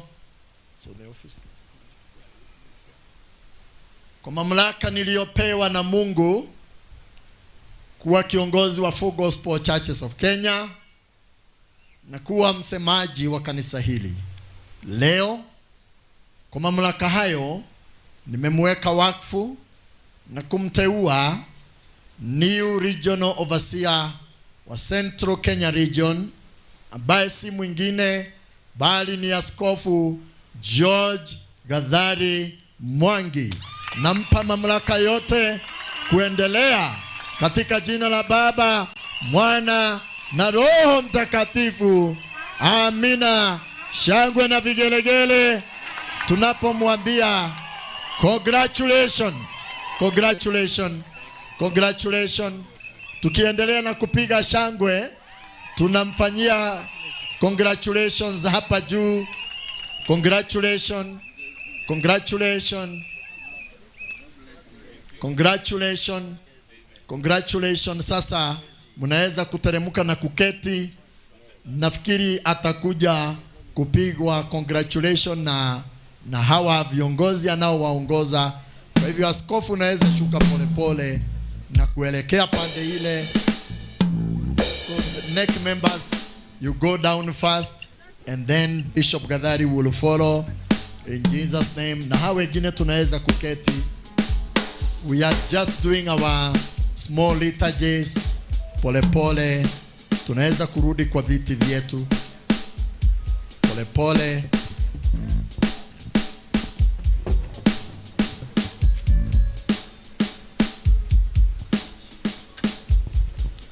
Basi tunaweza akimaliza kupongezwa na bishops wale anaofanya kazi na wao na wake zao.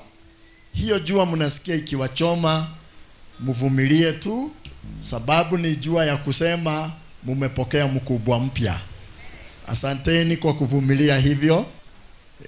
Mpaka amalize kuwasalamia nyote.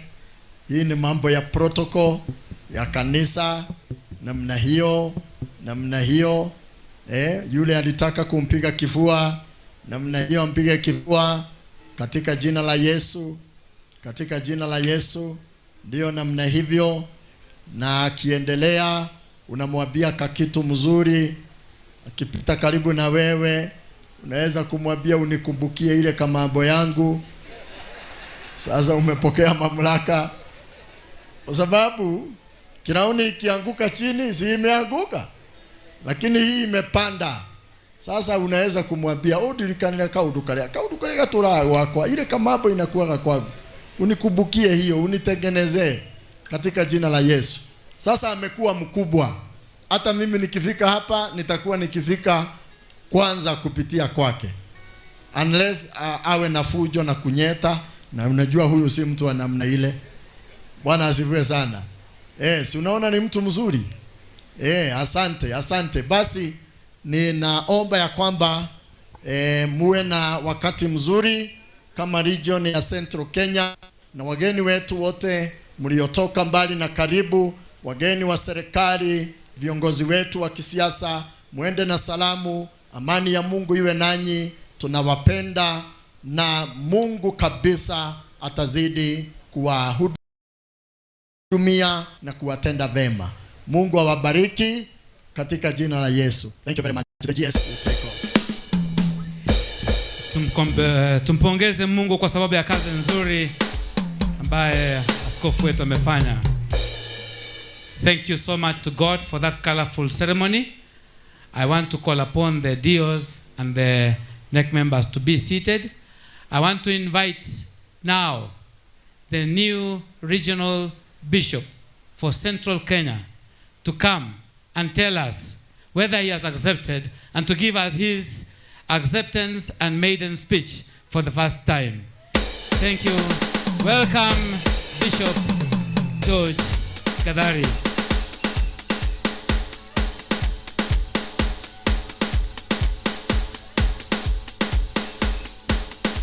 And after his speech, I will have concluded my session.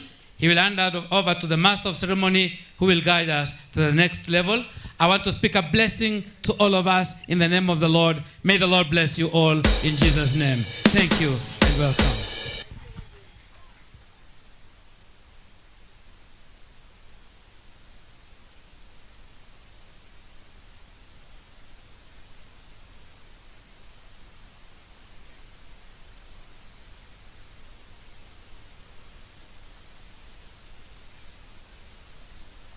ambao wanaofaa. Nami sasa nikisimama mbele zenu nikiwa na mke wangu Judith Muthoni Gathali,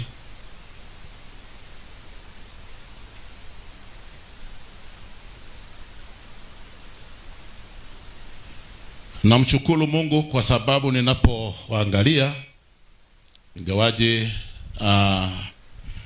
ninaona ya kwamba kuna wageni aina mbalimbali. Kuna wale ambao ni wa serikali, na kwa upande mwingine tuna wale ambao ni bishops ambao wamekuja kusimama pamoja nami. Nasema Mungu awabarikieni sana mahali popote umetoka, na wakati ambao umetumia isiwe ni jambo haikuwa la maana, na hesabu ni jambo la maana sana sana. Na ningependa kwanza niseme namshukuru Mungu kwa sababu ninapoangalia ninaona ya kwamba marafiki wangu, na nitawatambulisha hapo baadaye. Tuna seneta wetu rafiki yangu Seneta Medhu, ambaye na mwenzi sana. Kuna mahali ambapo aliponichomoa shimo lililokuwa na utelezi mwingi sana, na nilipompigia simu aliniambia kwamba umechelewa. Hiyo mambo ambayo ananiambia umechelewa, lakini akaniambia kwamba haidhuru kama ngenielezea hapo beleni, lakini nikampatia kibarua hiyo. Muda wa wiki moja ikiisha, akanipigia simu akaniambia kwamba mambo yako sawa, na kuja kwa ofisi yangu. Nikaenda Nairobi KICC. Nilipofika KICC nilikuwa nimeingia shingo ama roho imeinama kidogo, lakini katoka huko nikiwa na furaha, kwa sababu sitasema alinifanyia nini, lakini alinifanyia jambo la maana. Medhu, Mungu akubariki sana. Tunakupenda sana, wewe ni rafiki wangu wa dhati, na katika mambo yake yote yeye huaga aninifahamisha, na akinihitaji mimi huaga ninaedaga, na mimi nikimhitaji hataye amekuja. Mungu akubariki sana. Sasa ninaona wamekuja watu wengi, hata ninaona Karogo wa Dhang'wa yuko pale. Asante sana kwa sababu siku ya leo tutajuana. Tuna mpendwa wetu ambaye ni MP wa Kipipili, ambaye ni rafiki yetu. Yes, anti yake ni mshirika wangu hapa kanisani, kwa hivyo tunajuana. Na ninaona Jane Kihara hata ninamuona yuko mahali pale, na hata yeye mtapata nafasi mimi ni kusema ninawaona. Kwa hivyo sasa ni kusema ninawaona, kwa sababu siwezi kujizuia kusema ninawaona nikiwa ninawaona. Mungu awabariki sana. Na tena naona ya kwamba the second deputy president wetu Ligiji Ligathi mwenyewe yuko pamoja nasi. Namshukuru Mungu kwa sababu siku ya leo tumeona hata Ligiji akiwa pamoja nasi. Ametoka all the way from huko Wamonyoro. Wamonyoro ni upande wa Mathira, na Na kwetu Rigiji ni hapo kivuka Rubuto wa Sagana unafika mali naitwa Githi. Githi ni kwetu, ndio kwetu. Kwa hivyo tunapakana huko. Wa Monyoro na pande ile nyingine ni Githi. Kwa hivyo sasa mimi ni wa kwenu. Sasa na tuna mwingine ambaye ni gavana wetu. Tunaitanaga Muthoniwa. Kwa sababu gavana wetu mke wake ni wa kanisa letu, alinyemelea, akaigia, akaona msichana mrefu kwa kanisa la Full Gospel Church of Kenya, akachukua. Kwa hivyo tunaitana ya kwamba yeye ni Muthoniwa. Na agari hitagwo ni mundu na Muthoni na Muthoniwa. Kwa hivyo sasa namshukuru Mungu na tutawapatia nafasi, igawaje wakati wetu utakuwa umesonga sana, na mumeona ya vile ambavyo tumeenda. Hata wale mabishop wetu hawakusugumuza, wameinua mikono yao, mwingine anainua mikono wake. Hiyo ndio ambayo tutafuata hata ikifika kwenu. Lakini sasa nataka nisome mambo mafupi sana ambaye ni ya maiden speech, na baadaye nitaendelea na jambo hilo lingine. Basi in maiden speech yangu nitaisoma na baadaye nitaelezea machache. The presiding bishop of Full Gospel Church of Kenya, Bishop Dr. David Macharia, national office bearers present, all regional bishop present, all district bishop present, the entire fraternity of clergy of members, all members of the body of Christ, former Deputy President, His Excellency Rigathi Gachagua, our Governor, His Excellency Kiari Badilisha, our Senator, Honorable Medu, all members of Parliament present, all Chief Officer present, all MCA present, all protocol observed, ladies and gentlemen, praise the Lord. Now, it is my greatest pleasure as I start before Almighty God and before all of you today to make my maiden speech on this important day.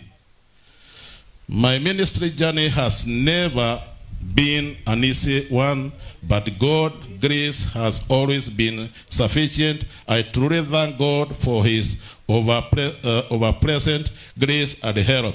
I am grateful to you, our General Overseer, Bishop Dr. David Macharia, for finding time to come and preside this moment occasion. I applaud you, sir, for having faith in me when you appointed me as a special NEC member. I can't thank you enough for keeping my star shining. I would like to thank my wonderful wife, who has been by my side every step of the way. I am very lucky to have you in my life, and I thank you for the ongoing sacrifices you have made for me to be here today. Once again, I congratulate you. I thank our children, Wilson Mwangi, John Kivira, Grace Murugi, Eunice Wagale, and Gladys Wabele, from the bottom of my heart, who have been truly supportive throughout. My mother-in-law, the only remaining parent, have been an inspiration to me for many years. Her outstanding quality is her tenacity. I celebrate you, Mom. She is over there. Thank you. Over there. I truly thank the larger Central Nyandarua District Senior Pastor for their unending support they accorded me for the past 15 years that I have been their bishop. Special thanks to Bishop James Mwangi, who have been my deputy for all those years. I can't forget to recognize all Kalau LCA pastors, elder, deacons, and all members of your undivided support for the past 20 years. I have been your senior pastor. I'd like to pay tribute to my predecessor, Bishop Dr. Charles Kabiru Daiga, a man of grace, and whose service leave a proud legacy. Last but not least, I thank the 16 bishops in Central Kenya region for having faith in me and elected me to be the regional overseer. The reason we are gathered here today, I hereby pledge that I will lead the region with humility. I will always be ready to give an ear to everyone. My office will be open for all because our dignity and greatness do not depend on what we are or what we have amassed, but who we are to the people we serve. I admit that I cannot do anything without with my own strength and wisdom. I pray for God's wisdom, for as he showered it to King Solomon. With God on my side and with the able team of the 16 bishops, we will achieve much and we are going far. May God bless you all. May God bless Central Kenya region. Amen. Sasa namshukuru Mungu kwa sababu hiyo mambo ya kusoma tumemaliza. Sasa nasema ya kwamba nina shukrani nyingi sana kama nilivyosema, yule ambaye ni my predecessor Bishop Dr. Kabiru.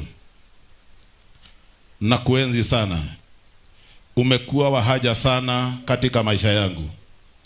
Ulinishukua nilipopata cheo ya senior pastor. Ukanilea.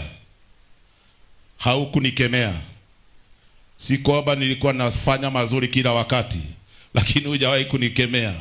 Tukaenda na wewe safari hiyo yote mpaka ukaona ni vema. Ulipokata region ama district, ukanipeleka Olkarau. Kwa hivyo pande ile nyingine ilikuwa na jam, ukaniondoa pande hiyo nikaja pande ya bai kuwa na jam, nikapata kiti ya district bishop. Kwa hivyo may God bless you, akubariki sana na akupe maisha mazuri, na tutaendelea. Na ni asante sana kwa sababu ya baraka ulionipatia ulipoona ya kwamba imefika wakati ukanibariki, kaniambia kwamba sasa endea sasa kile kiti cha juu. Basi sasa katika uchaguzi nikaigia. Mungu akubariki sana kwa sababu ya baraka zako. Amen. Pamoja na mke wako Mam, tunakuenzi sana na tunakushukuru. Mungu akubariki pia.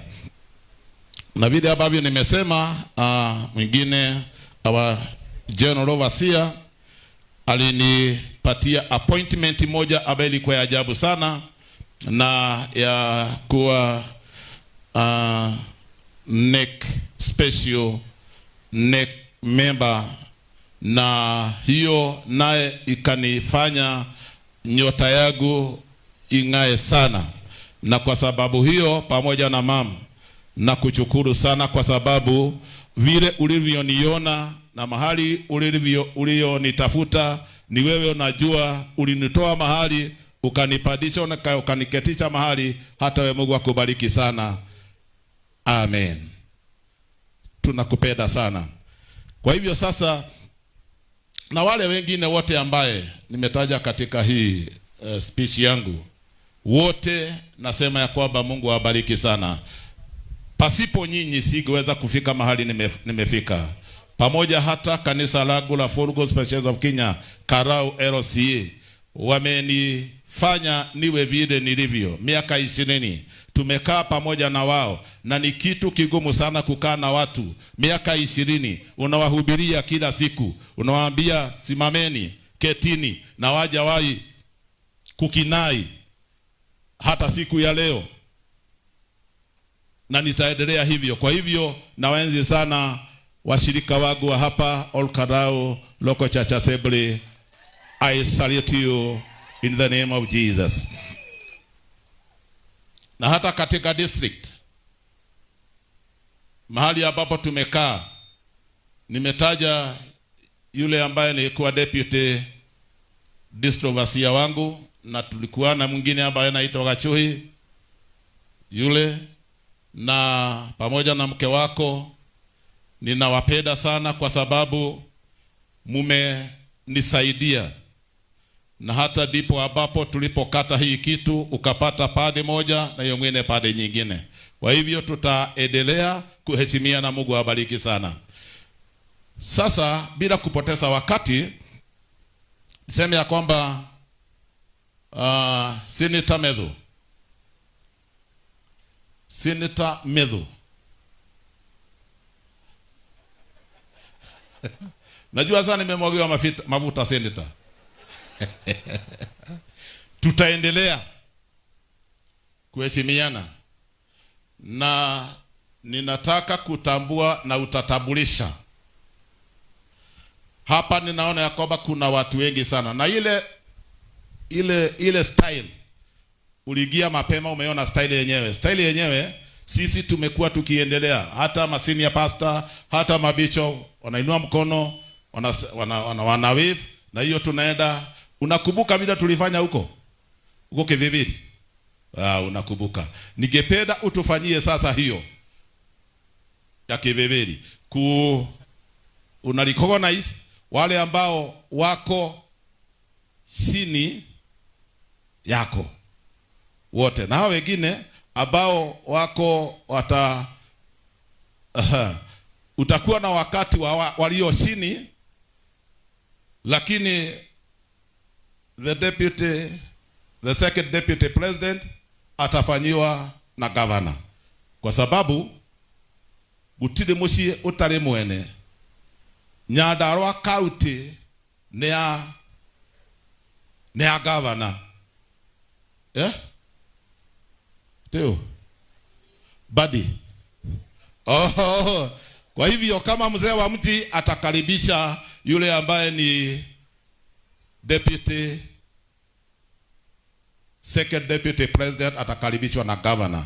Kwa hivyo Medho utakuwa na wakati wako, dakika chache uko au wengine wote, na hao waenda namna hiyo, na baadaye mtaobewa. Hamuwezi kutoka hapa kama akabura hamujaobewa, na tuko na kiongozi wa dini mzima, hata ligiji ataobewa. Kwa hivyo senator kuja, tunaenda bio, na senator nakupendea jambo moja, kuja ukikujaga. Kabla huyu mtu hajachaguliwa, tulikuwa naye hapa tu, alikuwa hapa, na alikuwa nakuja kwenye masisi akiwa amechelewa huyo, na alikuwa anakuja wakati ninasimama kuhubiri. Sasa namwambia Medho, unakuja umechelewa kwa sababu gani? Nakupa dakika 2 zangu nikiwa ninasimama hapa, na hiyo dakika 2 alikuwa anaongeaga maneno machache sana, maneno ya ajabu sana, anaenda kwa paint direct, na hata ikanifutia nikapiga kura. Kwa hivyo Medho, uende kama vile ambavyo nakwendaga. Tuko pamoja? Tuko pamoja. Asante sana kiongozi wetu mpya kabisa, regional bishop wetu, kiongozi wetu mkuu wa kanisa na dhehebu letu la Full Gospel of Kenya, Dr. David, ambaye ametupatia neno nzuri sana, pamoja na national office yote ya kanisa la Full Gospel, regional overseer wetu mpya sana Bishop Dr. George Kadhari, pamoja na regional overseers wote, bishops ambao wamekuja hapa, wa Kristo ambao wako hapa, Your Excellency the Deputy President, governor wetu na viongozi wote. Bwana Yesu asifiwe. Mwathani agoshwo, Ngai ni mwega na hĩndĩ ciothe. Regional Bishop, hata mimi nataka nikubaliane na wewe.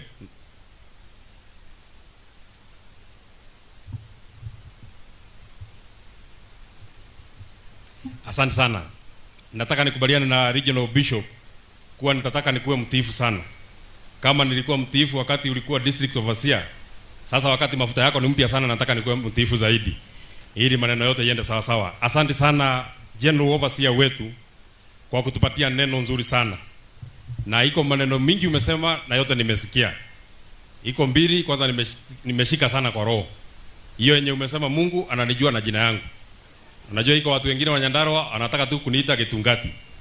Lakini sasa Mungu amesema ananijua na majina yangu 3. Sio Getungati peke yake. Unajua Getungati inaweza changanyika. Sasa ananijua na majina yangu 3. Jambo la pili umetuambia hata kama watu unaweza wategemea, unaweza kuwa mnakaa na mtu na hujue maneno anakupangia. Wewe unafikiria anakupangia maneno mzuri, kumbe anakupangia maneno mbaya. Unaweza fikiria ni rafiki yako, kumbe hapana rafiki yako. Nikaambia ndugu yangu Senator wa Kiambu, Senator Karungo Thang'wa. Unajua last week general overseer tulikuwa ndio tunarudi bunge. Sasa on Thursday mimi na Karungo Thang'wa tulikuwa tumekaa pale kwa cafeteria ya bunge, tukigojea ndio tuingie bunge saa 8:30. Sasa wakati tunakunywa chai, kiongozi wa bunge anaitwa Aaron Cheriot akakuja akatusalimia, mpaka akatusalimia hivyo ya kukumbatiana. Akatusalimia, habari zenu, asanteni sana mmerudi. Habari ya Wamunyoro tukasema iko sawa sawa. Hasa viongozi wanu tuendeni bunge. Kumbe kufika bunge, yeye pamoja na Rais William Ruto tayari wameshatutoa kwa kamati. Watu ambao walikuwa wanatusalimia na wanatukambatia. Sasa kumbe mimi nimekubaliana tu na wewe vile umesema, maneno ya mtu ni maneno ngumu. Unaweza fikiria mko pamoja, kumbe mmeshapitana zaidi sana. Lakini ukasema, na hiyo ndio kitu mimi nataka nikwambie Karungo. Hata kama mimi sijui maneno mingi, general overseer ukirudi kwenu amesema, hata kama wewe umetolewa kuwa chairman, Mungu amesema anakupenda hivyo hivyo. Hata kama watu wengine wanasema huko Wamunyoro sijui iko shida gani, Mungu amesema hivyo hivyo ukae Wamunyoro, Mungu anakupenda hivyo hivyo na uendelee hivyo hivyo. Na mwisho general overseer, kwa watu ambao wako hapa na wanataka hata wao wapate connection ya kwenda mahali fulani, ingekuwa miezi mingi huko nyuma, labda tungewasaidia kwenda huko Karen, labda tungewasaidia kwenda huko State House. Lakini saa hii ile connection yenye tuko nayo, watu wenye wako hapa tunaweza kupeleka Wamunyoro. Anytime ukitaka Wamunyoro, hata usiulize njia, mimi tutakupeleka na tutakuingiza huko ili maneno yote iende sawa sawa. Kwa hivyo regional bishop wetu, congratulations, we are so happy, we are so proud. Reverend Bishop Kabiru, in the man of Bishop Dr. George Gathari, you have gotten a very good successor. I have no doubt in my mind, sisi kama watu wa Nyandarua tumepata kiongozi, na watu ya region hii tumepata kiongozi, na kiongozi mzuri sana. Tutaendelea kukushikilia bishop, na kwa niaba ya viongozi watu wa kaunti hii ya Nyandarua tutaendelea kukushikilia, tutakusupport, tutakupeleka sawa sawa. General overseer umetupeleka vizuri sana. Mlikuwa mna introduce watu wanakaa, mpaka general secretary watu wanasema kidogo na kukaa chini. Kama hii afra itakuwa mbaya, haitakuwa ni kwa sababu ya hii group yenye iko hapa. Kwa sababu regional overseer nilimwambia, saa hii sina marafiki wengi, niko tu na marafiki kidogo. So kama mimi ni rafiki yako na marafiki yangu wakuwe marafiki yako, ndio watu yote wakuwe sawa sawa. Sasa ukiniambia kutafutia marafiki, rafiki yangu ni Karungo wa Thang'wa. Ukiniambia nikutafutia marafiki, rafiki yangu ni Wanjiku wa Muhia. Ukiniambia nikutafutia marafiki, rafiki yangu ni Jeni Kihara. Ukiniambia nikutafutia marafiki, rafiki yangu ni Onesmus Ngogoyo. Ningependa kukuletea wale wengine, lakini hatuelewani lugha. Ile lugha wanaongea na mimi ile mimi naongea hatuelewani. Sasa itakuwa nimekuchanganya sana na mambo yote itaharibika. Tuko na MC wengi na general overseer, utaona. Kiongozi huyu anaitwa Dr. George Gathari. Anapendwa sana hapa. Ndio maana viongozi wamekuja wengi. Tukiwapatia hapa nafasi ya kuongea, mpaka jioni utakuwa umekaa hapo. Na unajua tumeambiwa tunataka utuombee. Kwanza saa hii tunataka maombi. Na si kidogo, maombi mingi. Kwanza kama hiyo umeomba hapa, uombe kabisa kabisa kabisa. Sisi na kiongozi yetu ya Wamunyoro maombi ndio tunataka kwa wingi sana. Kwa sababu unajua tunawindwa na maneno inakuwa mingi sana. Kwa hivyo kwa haraka sana, nimeambiwa ninawatambua na mnakaa chini ili tumkubalishe kiongozi wetu Rigiji na yeye aseme yake. So tutaanzia na aspirants. Wote ambao ni marafiki wa Dr. George wakuja hapa ni watambue, wasalimiane, wakae. Kama hakuna tuende kwa hao wengine. Aspirants now kwa mara ya kwanza. Huyu hapa anaitwa Mheshimiwa Wanjiku wa Muhoho. Aliomba kura ya kuwa woman rep ile wakati ya 2022 na akakuwa namba 2, na wakati huu anaomba kura ya kuwa woman rep. Tusalimiane, salimia hii watu kwa huyu anaitwa Wanjiku Muhoho, anatoka huko Jambini. Huyu anaitwa Councilor Johi Kenneth Njuguna, anatoka huko Kinangop, anaomba kiti ya ubunge kwa chama yetu ya Itungati. Salimia watu. Sawa sawa. Huyu anaitwa Gitasho Madhenge. Anaomba kura ya MCA hapa Kaimbaga. Na yeye anaitwa Utagas. Anafanya kazi ya biashara ya Utagas. Hata yeye ni wa chama yetu ya Wamunyoro. Huyu anaitwa Douglas Kamau Ngodho. Huyu anaomba kiti ya ubunge hapa Orkalau. Siku ile ya 2022 alianguka na kura kidogo sana. Akasaidiwa tukamweka kwa ofisi ya Rigiji.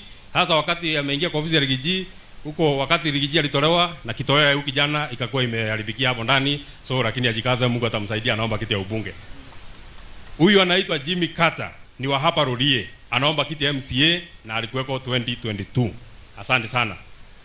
Huyu anaitwa Washira Mushemi, anatoka huko Tetu. Anaomba kiti ya ubunge ya constituency ya Tetu. Salimiana, asante sana. Huyu anaitwa Franklin Mudhaura Mubichi kutoka huko Meru. Constituency inaitwa Igembe Central ambako anaomba kura. Sasa umeona kila watu kila mtu anataka kuingia Wamunyoro. Sasa mpaka watu ya Meru wameingia Wamunyoro. Asante sana. Huyu anaitwa Kamoshe. Kwa Home Kamoshe. Anatoka hapa Rurie, alikuwa MCA wetu wa kwanza na yeye pia anaomba kiti ya MCA hapa Rurie. Asante sana. MCA sijui kama I hope General Overseer tumeenda sawa sawa kufikia hapo. Bas, amesema tumeendelea sawa sawa. Sasa mimi nikiendelea hivyo, mimi ni lazima mambo yangu itaongezeka na pia mambo yangu itakuwa sawa sawa. Kama General Overseer amesema na ndiye kiongozi yetu ya dini kabisa, anasema senator yenu wako sawa, hata na nyinyi mseme kama yeye. Sijui kama MCAs wetu wa Nyandarua wako hapa. Kwa mara ya kwanza. Kwa mara ya pili.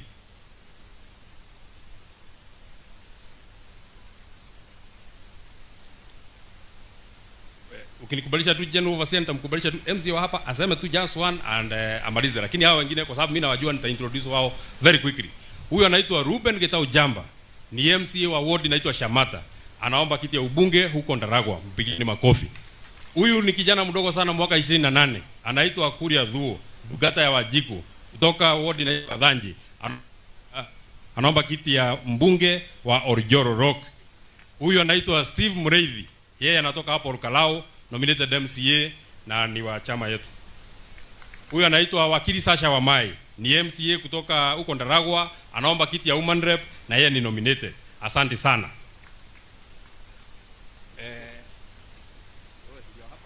Huyu anaitwa Patience Manga.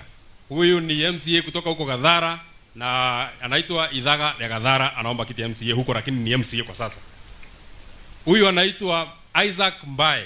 Huyu ni MCA kutoka Githioro. Hii ni jeshi yote ya Wamunyoro. Anatoka na ni member wa Full Gospel. Kwa hivyo sasa kama iko kitu imeharibika, muulize hii mtu ndiye ametuambia tuharibu. Ni wa kanisa yenu. Huyu anaitwa Isaac Kongo Wanjiru. Anatoka ward ya Wanjohi na yeye anaomba kiti ya ubunge ya huko Kipipiri na ni rafiki sana ya Bishop Dr. Kadhari na alikuwa kwa kamati ambayo ilikuwa inapanga pamoja na mjamaa mwingine anaitwa Jehia N. Jehia. Asante sana. Huyu ni MCA anatoka huko Kajwiri Ridge Ward, anaitwa Dhuo Gashino, anatoka huko Kajwiri Ridge Ward. Asante sana.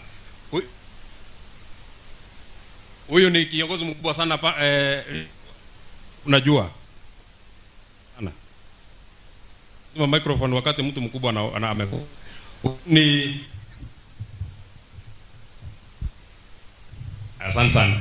Huyu ni deputy speaker wa bunge ya Nyandarua, kiongozi wetu kutoka huko anaitwa Bwana Kadhirimo, MCA wa kutoka Gita, ndiye deputy speaker wa bunge, mkubwa wa jeshi hii yote, na ameleta pia apology ya speaker wetu Bwana Waiganjo. Asante sana. Thank you very much Mheshimiwa Kadhirimo.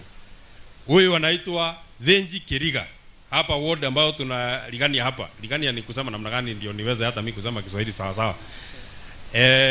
Ward yetu jirani, Dhenji Kiriga, ward ya Rurie, na ni independent na ni mtu yetu ya Wamunyoro. Asante sana. Sasa huyu ndiye MCO hapa, General Overseer vile tumesema just one, alafu thank you our senator, our deputy president Rigathi Gachagua, our governor Kiarie Badilisha, our senator Medho Kitugati, bishop wetu Masharia, bishop Full Gospel ya Orkalau Bwana Gadhari, my friend, na kanisa yote na wageni. Habari zenu? Mimi naitwa Daniel Getau Ndung'u, area MCA, na karibuni sana. Sitaongea maneno mengi kwa sababu masaa imeenda bio, lakini Bishop Macharia umepea neno ya huko juu, lakini ya hapa chini nasema saa ile umesema kama tuweza sahau mambo yale tumefanyiwa tukiwa na MP Jane Kihara, akasema sisi hatutasahau impeachment ya Rigathi Gachagua kwa sababu tulifanyiwa mabaya. Tukisema SHA haifanyi kazi tunasema vibaya, tukisema ng'ombe zetu sidugue tunasema vibaya. Barikiweni na Mungu ambariki. Asanteni sana. Asante sana Bwana Gitau. Unajua ni kama Bwana Gitau hapo hakushika mzuri. General Overseer hajasema tusisamehe. Amesema wale ambao walifanya impeachment ya Rigathi Gachagua alisema tuwasamehe. Si alisema hivyo? Lakini iko kitu alituambia tusifanye. Alisema tusisahau. Iko hapa leader wa majority anaitwa ndugu yangu majority leader Mwangi Nyaga. Just one word kwa niaba ya wale. General Overseer, the regional overseer, mabishops ambao tuko nao, second deputy president wa nchi ya Kenya, our governor, ninayo furaha siku ya leo kwa maana mimi kama one of the members of Full Gospel Church ambao nilibatizwa katika hii kanisa, siku ya leo ninayo furaha kwa maana bishop wetu amepewa mamlaka mpya na ni mzee mzuri. Hivyo umesema wakati ulikuwa unanena kila kitu nilikuwa naweka tick.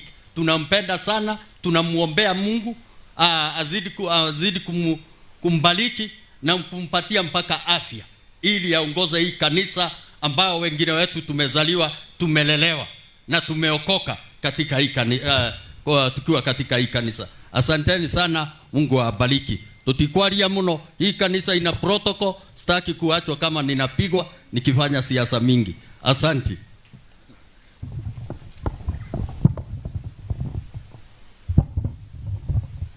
Kwanza unajua General Overseer huyo akileta shida huyo mnachukulia hatua hapa. Ni member yenu, unaweza hata simamisha yeye Giathi mara moja na mambo mengine yende sawa sawa. Na sisi tunasema General Overseer umetupatia hadithi nzuri sana, lakini iko mahali au kumalizia. Hii siku ambayo mlienda State House, kwa sababu ulikuwa umeambiwa, ulikuwa unafikiria mkienda State House mnaweza toka na kitu au kutuambia wakati mlifika uliendaje baadaye. Ulifikisha tu kufika au kutuambia baada ya kufika tuliendaje. Kwa sababu najua hiyo story imetukumbusha mimi na Karungo Thangwa. Juzi wakati ya impeachment ya deputy president, hata sisi tuliitwa, tukaambiwa fikeni hapa. Na tukaambiwa iko vitu hapa. Hata sisi tukapatiwa bahasha milioni 10. Lakini kaambia Karungo hiki kitu tuchukue ama tusichukue. Lakini tukaona kufukuza mtu ambaye ni wa damu yetu, wacha tu tuache. Lakini wakati mwingine ninakaaga hivi nasema, hapa tukachukua tuenda tunatupiga tu vile tulipiga. Kwa hivyo nataka tu nimkaribishie very quickly. I think we are still going on very well. Hatutaki tuwaweke sana. Kutoka Kajiado North, mbunge ya Kajiado North Onesmus Ngogoyo ambaye ni Madhai kutoka huko Kajiado na ni rafiki yetu. Just one word, hata you congratulate the bishop. Asante Senator, General Overseer, Second Deputy President, wakaaji wa Nyandarua. Bwana asifiwe. Bishop ambaye ametukufu siku ya leo, kwanza niseme pongezi.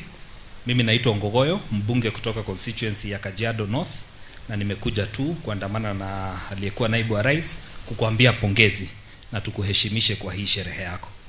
Mimi ni mtu ameokoka, kwa hivyo sitakuwa na mengi, lakini General Overseer, wacha nikutetee kwa sababu naona huyu Medhu anaweza haribu saa nyingine. Sio wewe ndio ulisema tusisahau. Ulisema kuna watu wakikosewa wanasahau na kuna wengine wanaweza samehe lakini hawezi sahau, na mimi ni mmoja wa hao hawezi sahau. So sio bishop ndiye ako na shida. So mimi nakumbuka Rigathi alimpichiwa na siwezi sahau hiyo. Otherwise sitakuwa na mengi. Sisi tumekuja tu kupongeza, na kama kanisa la Kristo part of our responsibilities to work with the church, na nimesikia kwa decree umeelezwa pia uwakilishe kanisa hii kwa serikali kwa eneo hili. So sisi ni baadhi ya watu tutashiriki na wewe, na mimi sitakuwa na mengi kuzidi hapo. Lakini niseme kitu kimoja tu kwa taifa letu. Leo Wakenya wengi wako Addis Ababa. Sisi tuko hapa Kenya. I would ask our country, let's protect our borders. Ukiwa Kajiado, our neighboring country is Tanzania. Ukiwa sehemu za Lamu tunapakana na Wasomalia. Tukifungua mipaka yetu bila kuangalia tunaweza kupata shida.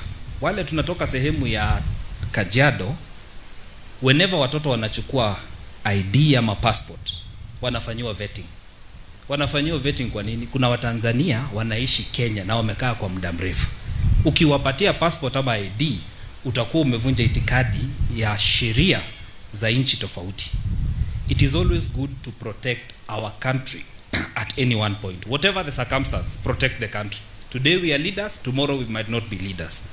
Would ask our current government, protect our borders.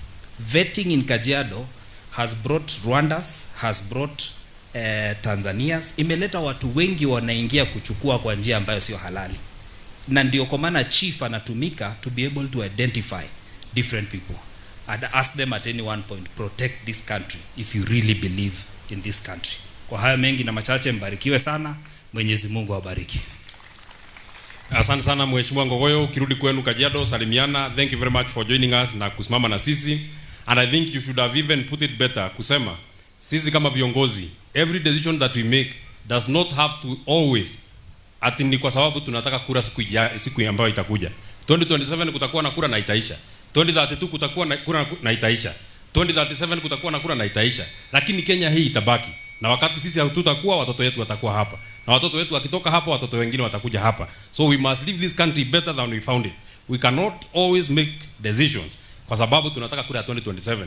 Tufungue mipaka ndio watu wote wajae, wakuja watupigie kura. Tukishamaliza kupata hiyo kura, hiyo watu tutapeleka wapi na tuweze rudisha mahali walitoka. Karibu sana Mheshimiwa Jane Kihara, mbunge jirani, aseme tu moja, I'm sure tunaenda sawa sawa kabisa.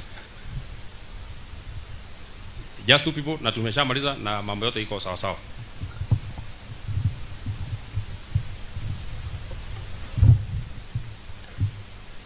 Thank you. Thank you, Senator. Our Bishop General Overseer na Bishop ametawazwa leo na my Bishop Kabiru. You didn't tell me we are in Central Kenya. I thought we are in Rift Valley. My friend and your wife, all protocols observed, and of course His Excellency. Hata sisi tumekuja kupatana na kiongozi ambaye anatawazwa leo. Wengine tunafurahia kwa sababu tuko kanisa ingine. Your Excellency Bishop Kabiru is my very good friend and his family. Na kama mwenye kutawazwa leo atakaa kama Kabiru, wengi wetu tutaenda mbinguni. Your Excellency, nataka kuomba General Overseer aombe Ruto. Sisi tunaombanga tunashindwa, tunamwambia nini, lakini labda yake itafika. Sisi natushida kidogo. Nikijua UDA tulikaa na wewe hapa Rurie, tukianza iliingia Central Kenya through Rurie ward, tukachagua MCA, alafu kutoka hapo tukaenda huko Kiambaa. Kama ungeliniambia ati Ruto anaweza geuka Gachagua, ningekupiga kofi, kwa sababu alitupeleka vile tumeambiwa leo, unatembea na mtu na haumjui. Kwa hivyo hii Kenya inataka maombi, na sisi huko tumetoka kwa sababu there was no reason of impeaching somebody who has helped you. Mapenzi yetu nyingi ikawekwa bure, ikawa ni bure. So sisi tuko hapo, mtuombee maombi ya Ruto. Nyinyi ndio mtajua mtamwambia nini. Sisi nimeshindwa kabisa. Mimi ni yule alianza na yeye na ni kama tu ya MC amesema. Kwa hivyo I am told you are not going to stay in Naivasha. You know, I thought because you have taken over from Kabiru you come to live with us. Aidhuru tutakufuata mahali huko, kwa sababu Kabiru alikuwa mtu mzuri, na kama tumeambiwa there is one quality, kuna quality nyingi ilisemwa na bishop, that you are truthful man. You are the second truthful man we have had. Gachagua alifukuzwa kwa kuwa truthful. I'm sure we being truthful, Mungu hata kufukuza. God bless.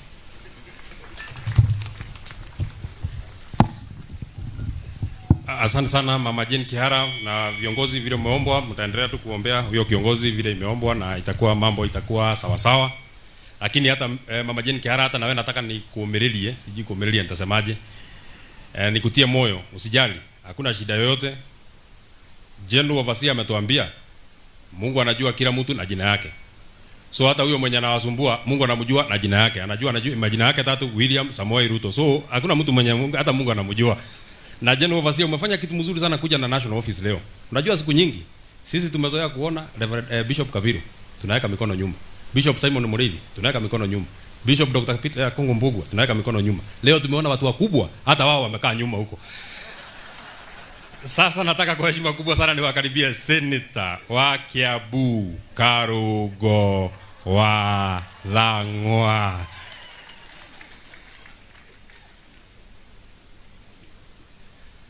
Ukiri mwega miaraho ya umuthi. Njĩtagwo Karugo wa Thang'wa. Mimi nimefurahi kufika hapa, Your Excellency the People's Deputy President Rigathi Gachagua. Pigeni makofi. And I say congratulations to the new bishop, Bishop George Gathari. Mimi nakuwelcome sana Kiambu. Na najua ukifika kule ile ushuhuda umetoa ya Medho utatoa ya Karongo wa Thang'wa pia. Sababu ile moro daiko dukagata ole magesheraga nake. Na ni rafiki yangu huyu. Kwa hivyo karibu sana Kiambu. General Overseer, thank you very much Bishop Macharia. Umetuhubiria. Lakini ile mimi nimeenda nayo nyumbani. Mayao hemo ndo turasokeirie higosi yake mayao. Hemo turari ile higo twamwira we thio na tutirenda gukuona. Sababu sisi wakati mlituchagua tuwafanyie kazi, si ndio? Lakini kila wakati watu wa Central tunatukanwa hivi, tunanyang'anywa viongozi wetu, tukiongea tunaitwa kabila, turamwira wa higo we kanera sio. Mimi nikimalizia naomba kanisa tuombee nchi yetu, na haswa tuombee hii tume inaitwa EACC. Ile inashika watu ambao wameiba pesa. Tuiombee na tuiambie wacha kushika watu wa pesa kidogo kidogo ati polisi na 50. Shika wale wamekula pesa ya raia. Si mambo ni hayo. Polisi sisi ndio tunawapeanga, hawatoangi kwa mfuko yetu. Unampatia ka 50 alafu wanawashika na makamera wanaonekana wanafanya kazi. Lakini kule ndani serikali kuu kuna mtu amekula sha, amekula shi, amekula ng'ombe, amekula nyumba na hashikwi. Amekula rigiji, amekula Medho, hata mimi amenikula. Sababu ametutoa kwa kiti na ni nyinyi mlituchagua. Kwa hivyo yangu ni tuombee hiyo EACC. Tuambie kama ni watu ambao wanapata ufisadi. Na simuliona kuna wenye wanafungwa. Kama ni mtu amekula pesa ya nchi, achukuliwe hatua, lakini wasishike wale watu ambao wanaiba kidogo, kwanza waanze na wale wako juu. Niedie naoru, njĩtagwo Karongo wa Thang'wa, gwitu ni Kiambu na mwekarifu muno na tulio hakuhe na wa Munyoro. Asanteni sana na Mungu awabariki.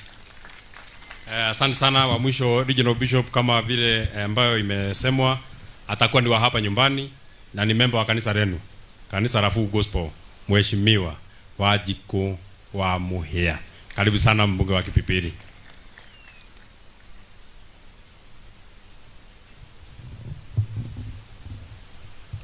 General Overseer, our brand new Central Region Bishop, all the bishops, but in a special way Bishop James Mwangi ambaye ni bishop wangu pale Kipipiri, all pastors, elders, but in a special way Pastor Daniel ambaye ni wa local church yangu Kamahia. I have seen him somewhere. Washirika wote viongozi tuliotembea nao tukiongozwa na my deputy president and the people's deputy president. Hamjambo. Praise God. Tumsifu Yesu Kristo. Asanteni sana. Kwa mgeni, mimi ni Wanjiko Mohea, Kipipiri is my constituency na mimi ni member wa hii church. Kwa hivyo Bishop Gathari anashiriki hapa na my aunt Mama Bethi na Mwaura, na mimi nashiriki kule Kipipiri. Pastor wangu ni Pastor Mwaura. Mimi nikiwa mshirika wa hii kanisa Pastor Daniel, sorry. Mimi nikiwa mshirika wa hii kanisa najua taratibu, lakini kama vile mmesema mtatuombea, tunaomba pia tuombee nchi yetu. Hasa siku ya leo tunajua macho yote iko Addis Ababa. Mimi sijatolewa kiti, nafikiri nitatolewa Tuesday. Bwana Medho ameongoza. Mimi niko chair kwa wakati huu, I'm still the chair, na kesho na Monday nafikiri yangu itaenda Tuesday saa 8 hivyo. Kwa hivyo mimi kama chairperson wa mambo ya East Africa ama Jumuiya ya Afrika Mashariki, nataka kuomba pia tumuombee Raila Odinga. Yeye ni mtoto wetu, akipita tunasema asanti, akianguka bado ni mtoto wetu, arudi nyumbani, lakini tutamuombea. Ya pili, nataka kuguzia kidogo mimi tena kama chairperson wa mambo ya Jumuiya ya Afrika Mashariki ama mambo inahusika na border. Nataka kusema tumeongea juzi tukasema border control ni very important, kwa maana hiyo ndio imepea passport yetu the value that we have today. Wa Somalia, our brothers and sisters, wamechukua hayo maneno out of context na wakasema sisi watu wa Mount Kenya ni wakabila. Nataka kusema sisi si wakabila. We recognize the Somali community as our brothers and sisters, indeed good people and great businessmen and women in this country. Na hao wasitumike na President Ruto through a trap ambayo anataka kuwagoganisha na wale watu wanasema border control iwe imara. Wakue mstari wa kwanza wa kusema border control ni muhimu. Even if the vetting is very thorough to their community, inaweza punguzwa yale maswali ama ule muda unachukua kwa vetting. Ifanywe in a humane way hiyo vetting. Lakini kwa kweli tuwezi simama kama viongozi ama hata wachungaji ama washirika wa kanisa na tuseme haleluya border zifunguliwe, no vetting, because the criminals aspect, wale wanatoka Somali na mahali ingine, hao sio wa Somali, those are criminals. Ya mwisho, nataka kukushukuru na nataka kushukuru our brand new bishop. Ni kweli ni rafiki yetu sana, lakini usikuja hapa Nyandarua kwa siku ya leo tu, unaweza pia kutembea hata siku nyingine pale Kipipiri. Karibu sana. Asante sana. Our general overseer huyo ndiye alikuwa mwisho na ninafikiria tumeenda sawa sawa. Kwa niaba ya viongozi hawa na wale wengine ambao wako serikalini, huyo amebaki chairperson. Mimi siku hizi ni raia mwema tu kama wale watu wengine na ni sawa sawa. Nilingolewa kwa kiti na nikaona ni sawa tu, ili niweze kusema ile maneno bila kuambiwa kila siku ati utatolewa kiti, utawekwa kiti, utawekwa, utatolewa, utafanywa nini. Lakini kwa niaba ya viongozi ambao wako kwa serikali, wakati mwingine tunataka tuombe msamaha. Wakati mwingine sisi kama serikali huwa tunachanganyikiwa. Ile maneno tunawaahidi inaenda na changanyika. Siku ile general overseer, rais akitoka ambaye alikuwa anaitwa Uhuru Kenyatta, aliwacha amepangia kina mama program nzuri sana. Program ilikuwa inaitwa Linda Mama. Wale ambao ni wadogo kama kina sisi, wakati familia zetu zinaelekea kupanuka, kina mama wanaenda kujifungua, alikuwa amewapangia sawa sawa. Ukienda kujifungua, unajua mimi ni wa hiyo wakati, mimi niko na watoto hiyo wakati, sio mimi najua. Inawezekana wale wengine wanaweza kosa kujua. Sasa mimi ni hiyo watu wenye wako hiyo group. Mama akienda kujifungua, alikuwa anaenda anajifungua bure. Akishamaliza kujifungua, anapatiwa furushi 2 ya kitu inaitwa diaper. Akishamaliza kupatiwa furushi 2, anapatiwa kirai. Akimaliza kupewa kirai, anapatiwa slippers. Akimaliza kupatiwa slippers, anapatiwa mosquito net. Akishamaliza hiyo vitu yote, anaambiwa sawa sawa, Mungu akubariki, enda nyumbani. Siku hizi serikali ambayo iko ile ya William Ruto imebadilisha kidogo. Tumetoa hiyo Linda Mama. Hasa William Ruto amesema tuweke Linda Ng'ombe. Ili tumetoa ile Linda Mama, ili ng'ombe yote ndio idungwe hiyo sindano yenye anasema ni lazima idungwe, kwa sababu Linda Mama siku hizi hakuna. Kwa heshima kubwa sana nataka nimkaribishie. Thank you very much and congratulations my bishop, regional bishop. I hope sijaenda kando ya ile maneno ambayo inafaa kusemwa. Nafikiria nimeenda sawa sawa. Hata kama ningekuwa full gospel ungeendelea tu kunikubalisha, hata kesho ningeenda pale mbele nikae na adhuri ya kanisa, kwa sababu nimeenda sawa sawa. Kwa heshima kubwa sana nataka niwakaribishie governor wa county ya Nyandarua, Dr. Moses Kiarie Badilisha.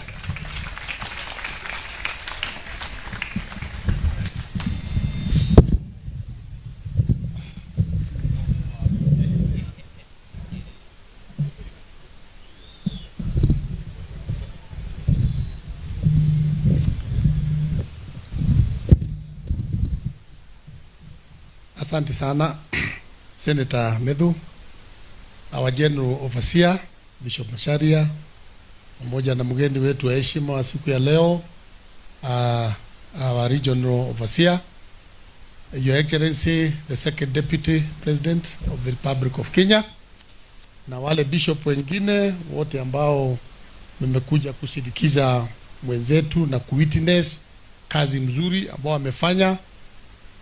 Pastors wote, washiriki, wale viongozi ambao wametutembelea wakiongozwa na senator wetu Medhu, na waheshimiwa Wanjiko, Jane, waheshimiwa Karungo Wathang'wa, na MCAs wetu wakiongozwa na majority leader na wale viongozi wengine wote. Bwana Yesu asifiwe. Mwathani agoshwo. Niye gwiciria uhoro andu ni mahetwo, na niye riu ta gavana wa Nyandarua ndagiuka kuga karibuni sana andu aria maumite kundu na kundu. Nini ni igongona inene muno, na njuge poleni sana, ni njerirwo kidogo, no ni nguhuriire our regional overseer ngamwira ni nguthie kundu gwitagwo Kinangop, ni tuma na igongona ringi ni andu metagwo Mukisako, na ni mandu na ngeithi nyingi muno regional bishop tondu aingi ni a full gospel. General Overseer ashiriki akuwa ku ni mandu na ngeithi, na macoka mandu na ngeithi cia the Second Deputy President amajira ni mugeithie muno. Ni mwacio mukira on behalf njuge our Second Deputy nitoi we by extension Nyandarua ni mucii, na no twakiona ni weka wega, nitoi kuma riria rugendo rwanjirie ni ukuretwo ya kwenda Nyandarua, nitutwaranite rugendo ona uguo kwa hana ndaigwa ihunjio ona tuika ndigukinyite, no gwatuika gutire mundu Ngai atamui haria hothe ori, ona nie kuria nyuma Ngai ni akumenyaga ndiku na niguka. Kwa hivyo tuseme kila mtu Mungu anatujua, si ndio? Gutire mundu Ngai atoi, na anajua safari yako, anajua graph yako, na mimi najua Mungu ametutengenezea graph mzuri. Ogu ageni ituothe mmekaribishwa sana sana sana.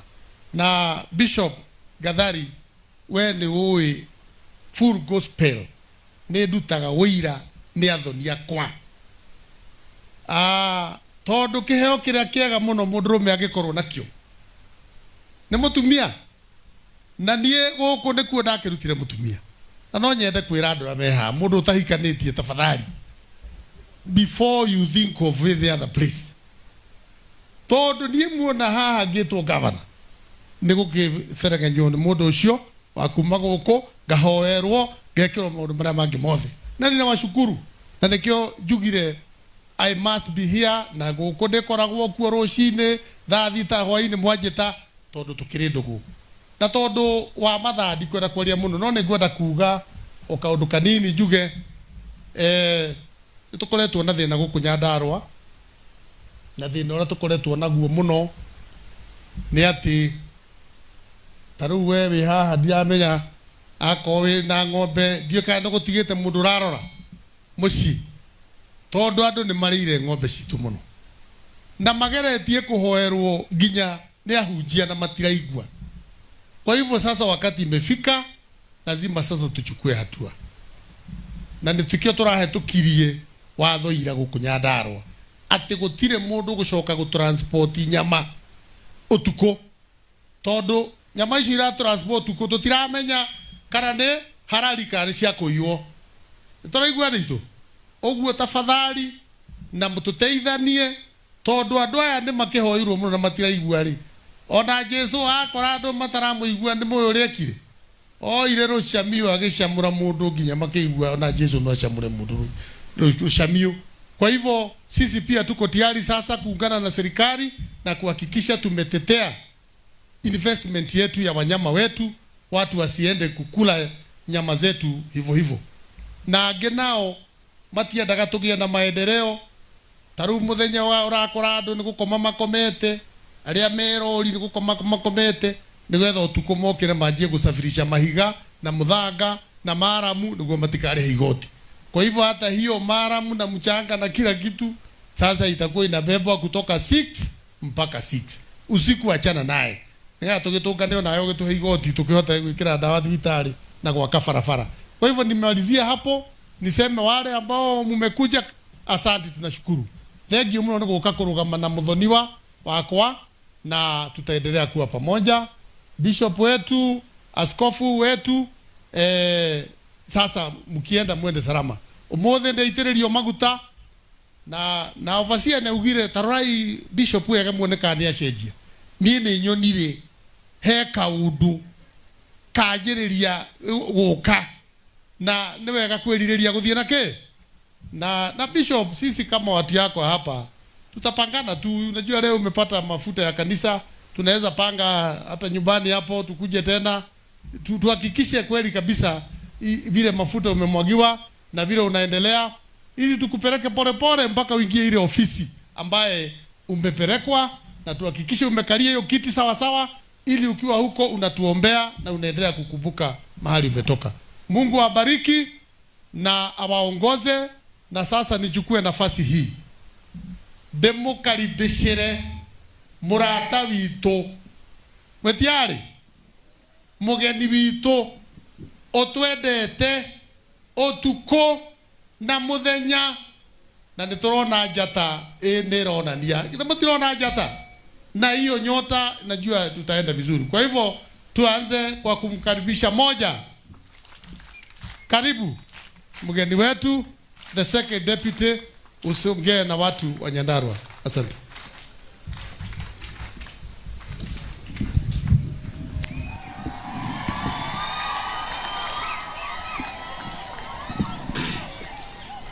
Asante sana, thank you very much.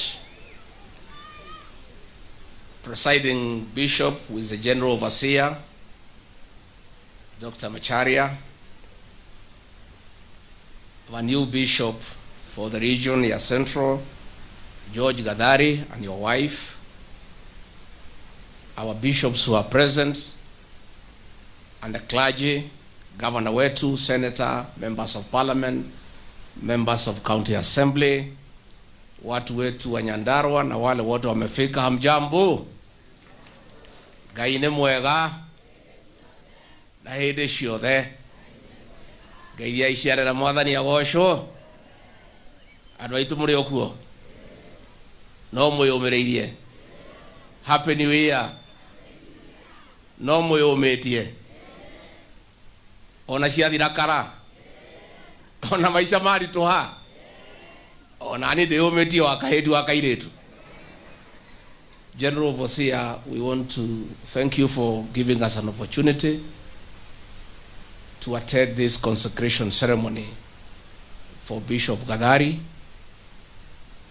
Na tumeshukuru sana kwa yale ambayo imetendeka hapa, sherehe ya kufana sana. Tumeshuhudia very colorful ceremony, na tumesema Bishop George Gadari, congratulations on your consecration as our regional bishop for Central area, na tunakutakia mema na baraka za Mwenyezi Mungu, akuongezee maarifa, akupatie afya, akupatie nguvu, uendeshe hii kanisa vile natakikana. Mimi nimefurahi sana kusikia ushuhuda that you are also a truthful man like Rigathi Gachagua. I pray to God hutapata shida kama mimi kwa sababu ya kuwa mtu ya ukweli. Sababu mimi nilipata matatizo kwa sababu ya kuongea ukweli. Because ile shida tuko nayo kwa nchi yetu ni mambo ya uongo. Na hiyo ndio imetutatiza kama taifa. Kwa hivyo we have had a good testimony about your leadership, and I want to encourage you uendelee from where your predecessor amewachia, na uendeshe kanisa vizuri, na sisi tukipata nafasi tutakuja kukutembelea. Nimeona hata iko kazi hapa imekwama, utatualika tukuja tukusaidie. Mkipanga na governor na huyu Gitungati Medho vizuri, sisi ni watu ya kujenga kanisa. Tumeona hapa iko kazi ambayo tunataka tusaidiane. Presiding Bishop, the General Overseer, umetuhubiria vizuri sana. Mimi nikikaa pale nilikuwa naona kama ni mimi unahubiria na hii watu wetu ya hapa Mlima Kenya. Kwa zile mambo umesema tukipima inaingiana na ile yote tumepitia. Umesema mambo ya kondoo, Mungu peke yake ndiye anajua kondoo. Sisi hapa watu ya mlima tulijifanya wajuaji, tukajifanya tunajua kondoo. Kumbe alikuwa afisi, amevaa ngozi ya. Sasa wewe umesema mambo ya kondoo, mwenye kujua ni nani? In future tutakuwa careful. Sababu hii kondoo imekuja tukifikiria ni kondoo, tumeweka na zile zetu imekula zote. Imeanza kukula sisi, sasa tuko na wasiwasi. So vile umesema vizuri sana ya kwamba Mungu ndio anajua kila mtu kwa jina. Na ni kweli, it's true. Binadamu atakujua leo, kesho anajifanya hakujui. At least wewe, General Overseer, you are lucky. Wewe ni Macharia, uliitwa Karanja. It's more or less inakaribiana, si mbaya sana. Si mbaya sana. Mimi nilikuwa na muungwana nilimsaidia, nikamsaidia huku nikatetea, akafika pahali alitaka. Alikuwa ananiita Rigathi, Rigiji, Baba Kevin. Baadaye amejifanya anijui, ananiita Mkabila. Sasa unaona at least yako Karanja na Macharia inakaribia. Lakini hii ya Rigiji Gachagua, from that name ulimjua mtu alikusaidia. Ameongea na watu yake wote wamekusaidia. Unajifanya sasa hata humjui jina yake, unamuita nini? It is true what you have said. Sisi tegemeo letu ni Mungu. Kwa sababu hao binadamu sasa tumekuwa na wasiwasi sana. How to trust in the future? Some of us, especially watu ya hii region, tumekuwa na wasiwasi sana. Sasa mtu yote akija kumkubali, tutafanya uchunguzi kabisa pole pole, hatutakuwa na haraka. Tutataka kujua baba yako ni nani. Ni wa CMA ama ni wa PSMF? Mama yake ni wa Shua ama ni wa Guild? Ni wa Full Gospel ama ni wa Deliverance? Akiwa standard 4 alikuwa naimba kalamu ya kijana mwenzake. We will be very careful in future. Tukikubali mtu hatujui vizuri, tutakagua pole pole na kuomba Mungu atusaidie, so that we know whom we are dealing with. Because ile tumeona imetia hii watu yote hasara kubwa sana, kwa sababu tunajifanya tunajua mtu anakuwa ni mwingine. Umesema vizuri mambo ya kidney, it is true. Wanapewa figo, nasema twende nikurudishi. Sisi tulikuwa hapo, tumesaidia mtu, tumempatia kura, tumefika pale, nasema kura yenu fanyeni nini? Chukueni. Your sermon was spot on. Na tumekubali tutasameheana kabisa. Tutasamea kila mtu. Lakini kusahau ni shida. Kwanza wale wamesaliti hii jamii yetu, mnaweza sahau? Wale wamesaliti hii jamii, wale walituambia watatuweka pesa kwa mfuko, wakakuja ile kidogo tulikuwa nayo wakafanya nini? Mtasamea, mtasahau? Hatuwezi. So we will try, Presiding Bishop, to forgive. But there is one thing we are having a problem. Maybe maombi utatuombea, utatusaidia. There is one thing we are unable to forgive. Lakini vile umesema mtatuombea with all these bishops, maybe mtaguza roho zetu tuweze kusamehea. Kuteka watoto wetu nyara na kuua hawa, hiyo tuko na shida kusamehea. Lakini si tutaombewa? Ukituombea labda tutasamehea hiyo. Kwa sababu hao watoto hawana makosa. Hao ni watoto wetu. Wanasema Kenya haiendi mzuri. Wanasema SHIF haifanyi kazi. Wamesema hii mambo ya manyumba hatutaki. Mambo ya barabara tulidanganywa. Kenya haiendi mzuri, rekebisha. Watoto wachanga miaka 18, 19, 20, 21 wanatekwa nyara, wanauawa. Sasa bishop, hata kama unatuambia tusamehe, tumekubali, lakini kusamehea yule anateka watoto nyara na kuua watoto wetu ambaye hawana hatia, hiyo labda ukituombea leo utaomba tuone kama utagusa roho zetu. Kati kwa ito eto kihoero. Bwana Medho, msijali wale mmetolewa kwa viti. Hizo viti ni maua. Ile kiti ya maana ni ile umepewa na watu ya Nyandarua. Hawa nyinyi mmetoa Medho, hiyo ndio kiti ya maana. Na hiyo Wanjiku wa Muya, mchunge hiyo, mkae vizuri na hawa raia. As long as hawa wananchi wako na furaha na nyinyi, you don't have a problem. So hiyo viti ya kutolewa chairman nini kwa sababu mnaongea ukweli, msijali. Mtarudi hao kwa hawa raia.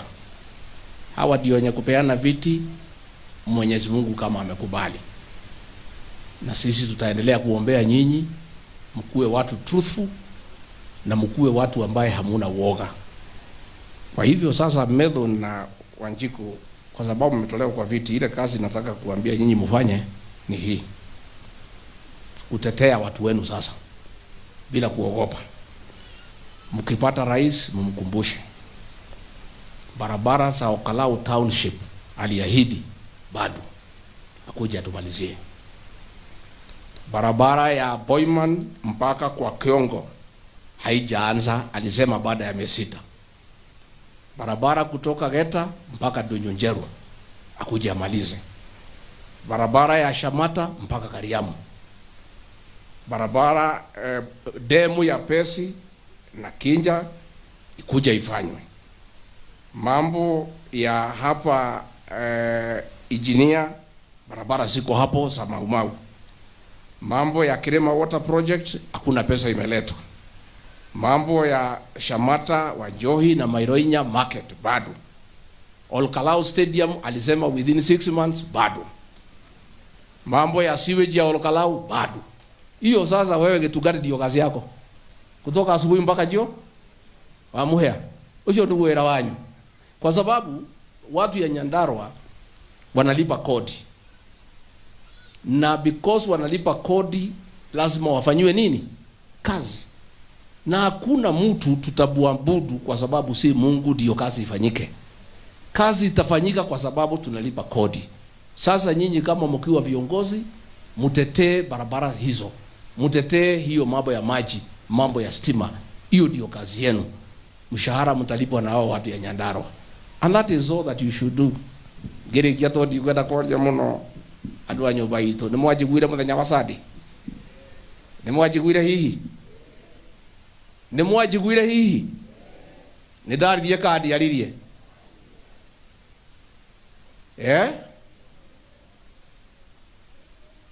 No mucokie kara haria karumeirwo. Inyue mungitahika ri no murie matahiko. Andu a Nyandarua ni mukuria matahiko inyue.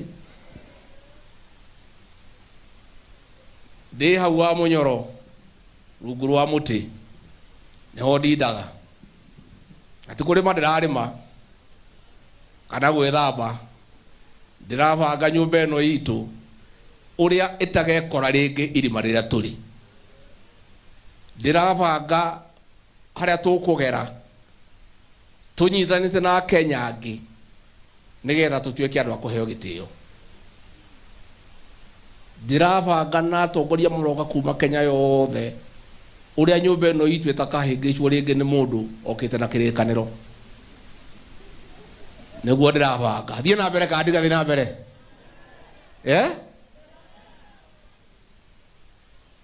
Sasa wewe Bishop Eli,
Thank you kwaya. Thank you.